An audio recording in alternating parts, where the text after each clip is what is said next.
ಎರಡನೇ ದಿನದ ಮೊದಲ ಅವಧಿಯನ್ನು ಪ್ರಾರಂಭಿಸೋಣ. ಈ ಎರಡನೇ ದಿನ ಕಾರ್ಯಾಗಾರಕ್ಕೆ ತಮ್ಮೆಲ್ಲರನ್ನ ಪ್ರೀತಿಯಿಂದ ಸ್ವಾಗತ. ಈ ಮೊದಲ ಅವಧಿಯನ್ನು ಪ್ರಾರಂಭಿಸೋಣ. ಮೊದಲ ಅವಧಿಯನ್ನು ನಮ್ಮ ಆತ್ಮೀಯರಾದಂತಹ ತಮ್ಮೆಲ್ಲರಿಗೂ ಪರಿಚಿತರಾದಂತಹ doctor H B Chandrashekar sir ಅವರು ನಡೆಸಿಕೊಂಡಿದ್ದಾರೆ. ವಿಷಯ ಮಕ್ಕಳ ಶಿಕ್ಷಣದ ಪುನರಾವಲೋಕನ. ಇದನ್ನು ತಮಗೀಗಾಗಲೇ ವಿಷಯವನ್ನು ಕೊಟ್ಟಿದ್ದೀರಿ. ಒಂದು ವಿಶೇಷ ಸೂಚನೆ, ತಮ್ಮ ಜೊತೆಗೆ ತಂದಿರುವಂತಹ ಮೊಬೈಲ್ಗಳನ್ನು ಸ್ವಿಚ್ ಆಫ್ ಮತ್ತು ಸೈಲೆಂಟ್ ಮಾಡೋದಿರುತ್ತೆ. ನಮಗೆ ಆಲಿಸಲಿಕ್ಕೆ ಅವಲೋಕನ ಮಾಡಲಿಕ್ಕೆ ಅನುಕೂಲ ಆಗುತ್ತೆ ಅನ್ನೋದು ನನ್ನ ಅಭಿಪ್ರಾಯ. ದಯವಿಟ್ಟು ಪಾಲ್ಗೊಳ್ಳಿ. ಧನ್ಯವಾದ ಉದಯ ಪಾಟೀಲ್ರಿಗೆ ಮತ್ತು ಎರಡನೇ ದಿನಕ್ಕೆ ತಮ್ಮೆಲ್ಲರೂ ಸ್ವಾಗತವನ್ನು ಕೋರ್ತಾ ನಮಸ್ಕಾರಗಳನ್ನು ಕೋರ್ತಾ ಮಾನ್ಯ ಪೂಜ್ಯ ಶ್ರೀ ಮೋಕ್ಷಾತ್ಮಾನಂದ ಮಹಾರಾಜರವರಿಗೆ ನಮಸ್ಕಾರಗಳನ್ನು ಸಲ್ಲಿಸ್ತಾ, ಇದು ಒಂದು ಪುಸ್ತಕ, ಅದರ ಬಗ್ಗೆ ಪರಿಚಯ ಮಾಡಿಸ್ತೀನಿ ನಾನು. ಈ ಪುಸ್ತಕದ ಆಯ್ದ ಭಾಗಗಳನ್ನು ನಮಗೆ ಮಕ್ಕಳ ಶಿಕ್ಷಣದ ಪುನರಾವಲೋಕನಕ್ಕಾಗಿ ನಾವು ತೊಗೊಂಡಿದ್ದೀವಿ. ನಿಮಗೆ ಅದೆಲ್ಲ ಕೊಡಲಾಗಿದೆ. ತಾವು ಅದನ್ನು ಅವಲೋಕಿಸಿ ಒಂದೊಂದು ಭಾಗದಲ್ಲೂ ಏನೇನು ಬರುತ್ತೆ, ನಿಮಗೆ ಏನೇನು ಇಂಟ್ರೆಸ್ಟಿಂಗ್ ಅನಿಸುತ್ತೆ, ಏನು ನಿಮಗೆ ಮನಸ್ಸು ತಟ್ಟುತ್ತೆ, ಅದನ್ನು ಅಂಡರ್ಲೈನ್ ಮಾಡಿರಿ. ನಾವು ಆಮೇಲೆ ಚರ್ಚೆ ಮಾಡಿ, ಯಾರ್ಯಾರು ಮುಗೀತು ಸ್ವಲ್ಪ ಕೈ ಹಿಂಗೆತ್ರಿ. ಆಮೇಲೆ ನಾವು ಎಲ್ಲರದು ಮುಗಿದಿದ್ದಾದಮೇಲೆ ನಾವು ಚರ್ಚೆ ಮಾಡೋಣ. ಸಾಧ್ಯವಾದಷ್ಟು ಈಗ 10 ಗಂಟೆ 2 ನಿಮಿಷ, ಒಂದು 7-8 ನಿಮಿಷದಲ್ಲಿ 10-10 ನಾವು ಮುಗಿಸೋಣ. ಯಾಕಂದರೆ ತುಂಬ ಮುಂಚೆ ಎಲ್ಲರಿಗೂ ಕೊಟ್ಟಿದ್ದೀವಿ. ಹಾಗೆ ಒಂದೊಂದನ್ನೇ ಒಂದೊಂದು ಪ್ಯಾರ ಏನಿದೆಯಲ್ಲ, ಒಂದೊಂದು ಖಂಡಿಕೆ ಏನಿದೆಯಲ್ಲ, ಅದನ್ನೇ ಚರ್ಚೆ ಮಾಡ್ತಾ ಹೋಗೋಣ. ಮೊದಲನೇದು ತೊಮಯೋದಲ್ಲಿ ಪಾಠಗಳು. ಸೊ ಇದನ್ನು ನಾವು ಒಂದು 5 ಜನ, ಫಸ್ಟ್ 5 ಒಬ್ಬೊಬ್ಬರು ಪಾಯಿಂಟ್ಸ್ ಹೇಳ್ತಾ ಹೋಗೋಣ. ಬಿಟ್ಟರೆ ಅಂಥವ್ರು ಉಳಿದವ್ರಿಗೆ ಅವಕಾಶ. ಅವಾಗೇನಾಗುತ್ತೆ, ತುಂಬ ಉತ್ಸಾಹ ಇರೋ ಲಕ್ಷ್ಮೀ ಮೇಡಮ್ ಥರದವ್ರಿಗೆ ಸ್ವಲ್ಪ ನಾವು ಸ್ವಲ್ಪ ಕಂಟ್ರೋಲ್ ಮಾಡ್ದಂಗೆ ಆಗುತ್ತೆ ಅಲ್ವಾ? ಹಾಂ, ಫಸ್ಟ್ 5.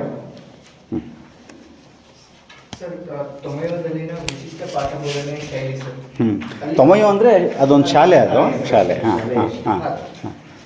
ಅಲ್ಲಿ ಆ ದಿನದಲ್ಲಿ ಏನೇನು ಕಲಿಸ್ಬೇಕಿರ್ತಾರ ಅದನ್ನೆಲ್ಲ ಒಂದು ಸಮಸ್ಯೆಗಳ ಪಟ್ಟಿ ತಯಾರಿಸಿ, ಆ ಸಮಸ್ಯೆ ಯಾವ ಸಮಸ್ಯೆ ಅವರು ಬಗೆಹರಿಸಲಿಕ್ಕೆ ಆಸಕ್ತಿ ಇದೆ ಅಲ್ಲ, ಆ ಸಮಸ್ಯೆ ಆಧಾರವಾಗಿ ಪಾಠ ಬೋಧನೆ ಆಗ್ತಿತ್ತು ಸರ್. ಓಕೆ. ಅಲ್ಲಿ ವಿದ್ಯಾರ್ಥಿಗಳು ಅವ್ರದೇ ಆ ಶೈಲಿಯಲ್ಲಿ ಆ ಸಮಸ್ಯೆನ ಬಗೆಹರಿಸಲಿಕ್ಕೆ ಏನೇನು ಮಾಡ್ಬೋದು ಅದನ್ನೆಲ್ಲ ಮಾಡ್ತಾ ಇದ್ದಾರೆ. ಓಕೆ. ಅಲ್ಲಿ ಇವರು ಇಲ್ಲಿ ಹಿಂಗೆ 5 ಜನ, ಆಮೇಲೆ ಉಳಿದವ್ರಿಗೆ ಸಿಗುತ್ತೆ. ಹಾಂ.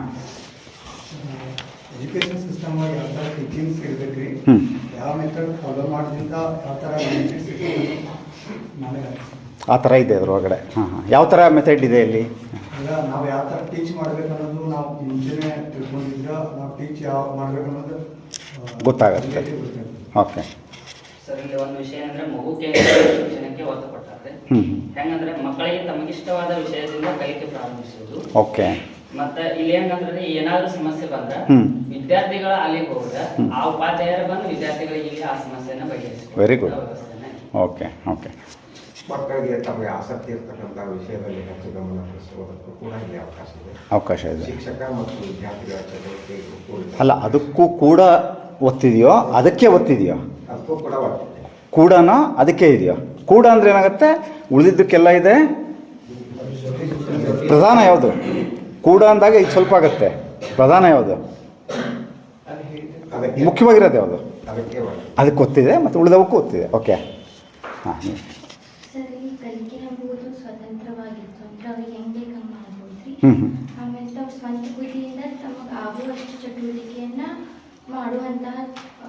ಮಾಡುವಂಥವುಗಳು ಟೀಚರ್ಸ್ ಕೊಡ್ತಿದ್ದಾರೆ. ಓಕೆ. ಈಗ ಇದ್ರ ಬಗ್ಗೆ ಬೇರೆಯವರು ಫಸ್ಟ್ 5. ಹಾಂ, ಒಬ್ಬ ಆ ಕಡೆ ಲಾಸ್ಟ್. ಶಿಕ್ಷಕರಾದವರು ವಿದ್ಯಾರ್ಥಿಗಳನ್ನ ಅರ್ಥ ಮಾಡ್ಕೊಳ್ಳೋಕೆ ಉತ್ತಮ ಮಾರ್ಗ. ಓಕೆ. ಹಾಂ. ಶಿಕ್ಷಕರಾದವರು ಮಾರ್ಗದರ್ಶಕರಷ್ಟೇ ಆಗದೆ ಫೆಸಿಲಿಟೇಟರ್ ಆಗಿ ಕಾರ್ಯವನ್ನು ಕೂಡ ಮಾಡಬೇಕು ಅಂತ. ಓಕೆ. ಸರ್, ಇಲ್ಲಿ ಸರಳತೆಯಿಂದ ಕ್ಲಿಷ್ಟತೆ ಕಡೆಗೆ ಶಿಕ್ಷಣವನ್ನು ತಗೊಂಡು ಹೋಗ್ತಾ ಇದ್ದಾರೆ. ಓಕೆ. ಸರಳತೆಯಿಂದ ಕ್ಲಿಷ್ಟತೆ. ಓಕೆ. ಎಕ್ಸ್ಪೀರಿಯನ್ಸ್ ಬೇಸ್ಡ್ ಲರ್ನಿಂಗ್ ಮತ್ತು ಆಕ್ಟಿವಿಟಿ ಬೇಸ್ಡ್ ಲರ್ನಿಂಗ್ ಮೇಲೆ ಒತ್ತು ಕೊಟ್ಟಿದ್ದಾರೆ. ಓಕೆ. ಮೊದಲನೇದು ಅಷ್ಟೇ ಚರ್ಚೆ ಮಾಡ್ತೀವಿ ನಾವು, ಮೊದಲನೇ ಪ್ಯಾರ. ಓಕೆ.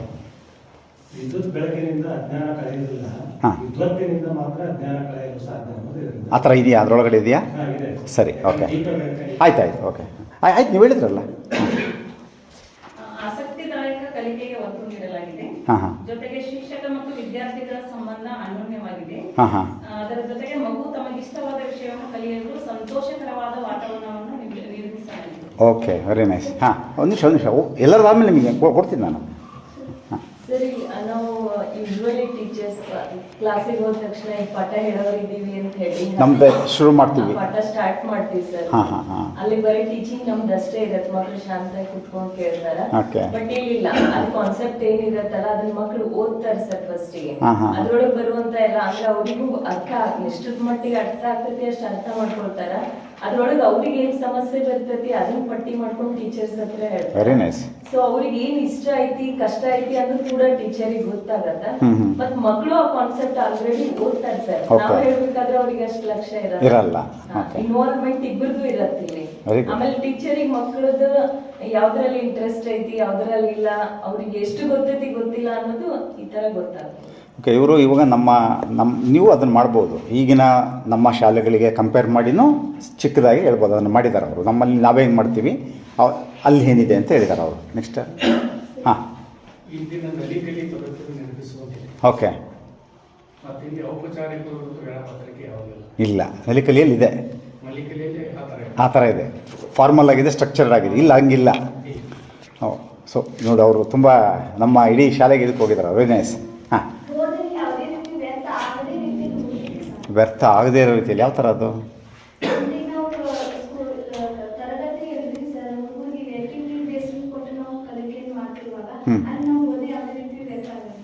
ಓಕೆ, ನೀವು ಇದರೊಳಗೆ ಇರೋದನ್ನು ಬಿಟ್ಟು ಹೊಸದು ಕೆಲವೆಲ್ಲ ಹೇಳ್ತಿದ್ದೀರಾ, ನಾನು ಅಕ್ಸೆಪ್ಟ್ ಮಾಡ್ತಿದ್ದೀನಿ. ಸ್ವಲ್ಪ ಇಲ್ಲಿರೋದನ್ನು ನಾವು ಕನ್ಸಿಡರ್ ಮಾಡೋಣ. ಹಾಂ ಹಾಂ, ಬೇರೆ ವಿಷಯನ ಕಲಿಯಂಗಿಲ್ವಾ? ಇಲ್ವಾ? ನೋಡೋಣ. ಹಾಂ, ಇದೆ.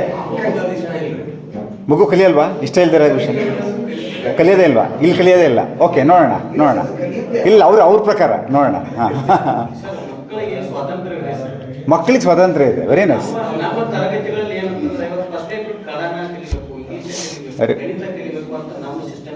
Okay, interesting. ಮಕ್ಕಳಿಗೆ ಆಯ್ಕೆಗೆ ಅವಕಾಶ ಇದೆ. ಹಾಂ ಹಾಂ, ಒಂದು ನಿಮಿಷ ಅವ್ರು ಹೇಳ್ತಾ ಇದ್ದಾರೆ. ಹಾಂ,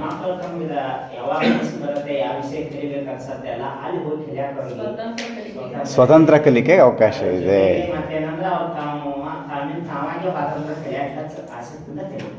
ಓಕೆ, ವೆರಿ ಗುಡ್.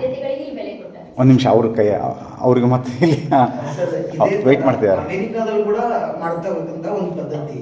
ಅವ್ರು ಏನ್ ಮಾಡ್ತಾರೆ ಅಂದ್ರೆ, ಇಲ್ಲಿ ನಮ್ಮಲ್ಲಿ ಹಂಗ ಸ್ಟೂಡೆಂಟ್ಸ್ ಕುಂತಿರ್ತಾರೆ, ನಾವು ಟೀಚರ್ಸ್ ತಮ್ಮ ಅವಧಿ ಪ್ರಕಾರ ಹೋಗಿ ಕಲಿಸಿ ಬರ್ತೀವಿ. ಬಟ್ ಅಮೆರಿಕಾದಲ್ಲಿ ಕೂಡ ಸಿಸ್ಟಮ್ ಹೆಂಗಿದೆ ಅಂತಂದ್ರೆ, ಟೀಚರ್ ತಮ್ಮ ರೂಮ್ ಫಿಕ್ಸ್ ಆಗಿರ್ತೈತಿ. ಇಲ್ಲೇ ಮ್ಯೂಸಿಕ್ ಟೀಚರ್ ಕೊಡ್ಬೇಕು, ಈ ರೂಮಲ್ಲೇ ಸೈನ್ಸ್ ಟೀಚರ್ ಕೊಡ್ಬೇಕು, ಅದ್ರ ಪಕ್ಕದಲ್ಲಿ ಮ್ಯಾಥ್ಸ್ ಟೀಚರ್ ಕೊಡ್ಬೇಕು ಅಂತ. ಮಗುವಿಗೆ ಅಕಸ್ಮಾತ್ ಫಸ್ಟ್ ಪೀರಿಯಡ್ ಮ್ಯೂಸಿಕ್ ಕೇಳಬೇಕಾಗಿತ್ತು ಅಂದ್ರೆ ಆ ಮಗು ಮ್ಯೂಸಿಕ್ ಟೀಚರ್ ಕಡೆ ಹೋಗುತ್ತೆ. Very good. ಅದಾದ್ಮೇಲೆ ಮಗುವಿಗೆ ಏನಾದ್ರು ಸೈನ್ಸ್ ಕಲಿಬೇಕು ಅನ್ಸುತ್ತೆ ಅಂತಂದ್ರೆ ಸೈನ್ಸ್ ಟೀಚರ್ ಕಡೆ ಹೋಗಿ ತನ್ನ ಅವಧಿನ ಶುರು ಆಗ್ಬೋದು. ನೆಕ್ಸ್ಟ್ ಓಕೆ, ಆಯ್ತು. ಇನ್ನು ಇಬ್ಬರಿಗೆ, ಇವ್ರದ್ದಾದ್ಮೇಲೆ ಇನ್ನೊಬ್ಬರಿಗೆ, ಆಮೇಲೆ ನಾನು ಸ್ವಲ್ಪ ಹೇಳ್ಬೇಕು. ಅದಕ್ಕೆ ನನಗೊಂದು ಸ್ವಲ್ಪ ಅವಕಾಶ ಕೊಟ್ರಿ ಅಂತ. ನಾನು ನಿಮ್ಮೊಳಗೊಬ್ಬ, ಯಾಕೆ ನಾನೇ ಟ್ರೈನಿಂಗ್ ಕೊಡ್ತಾ ಇಲ್ಲ ನೋಡಿ. ನಾನು ನಿಮ್ಗೆ ಎಲ್ಲರಿಗೂ ಮಾತಾಡಿಸ್ಬೇಕು, ನನಗೊಂದು ಸ್ವಲ್ಪ ಅವಕಾಶ ಕೊಡಿ ಅಂತ ಕೇಳಿ ನಾನೊಂದು ಸ್ವಲ್ಪ ಮಾತಾಡ್ತೀನಿ. ಹಾಂ, this type of teaching and learning process, the children interestly they will give the outcome.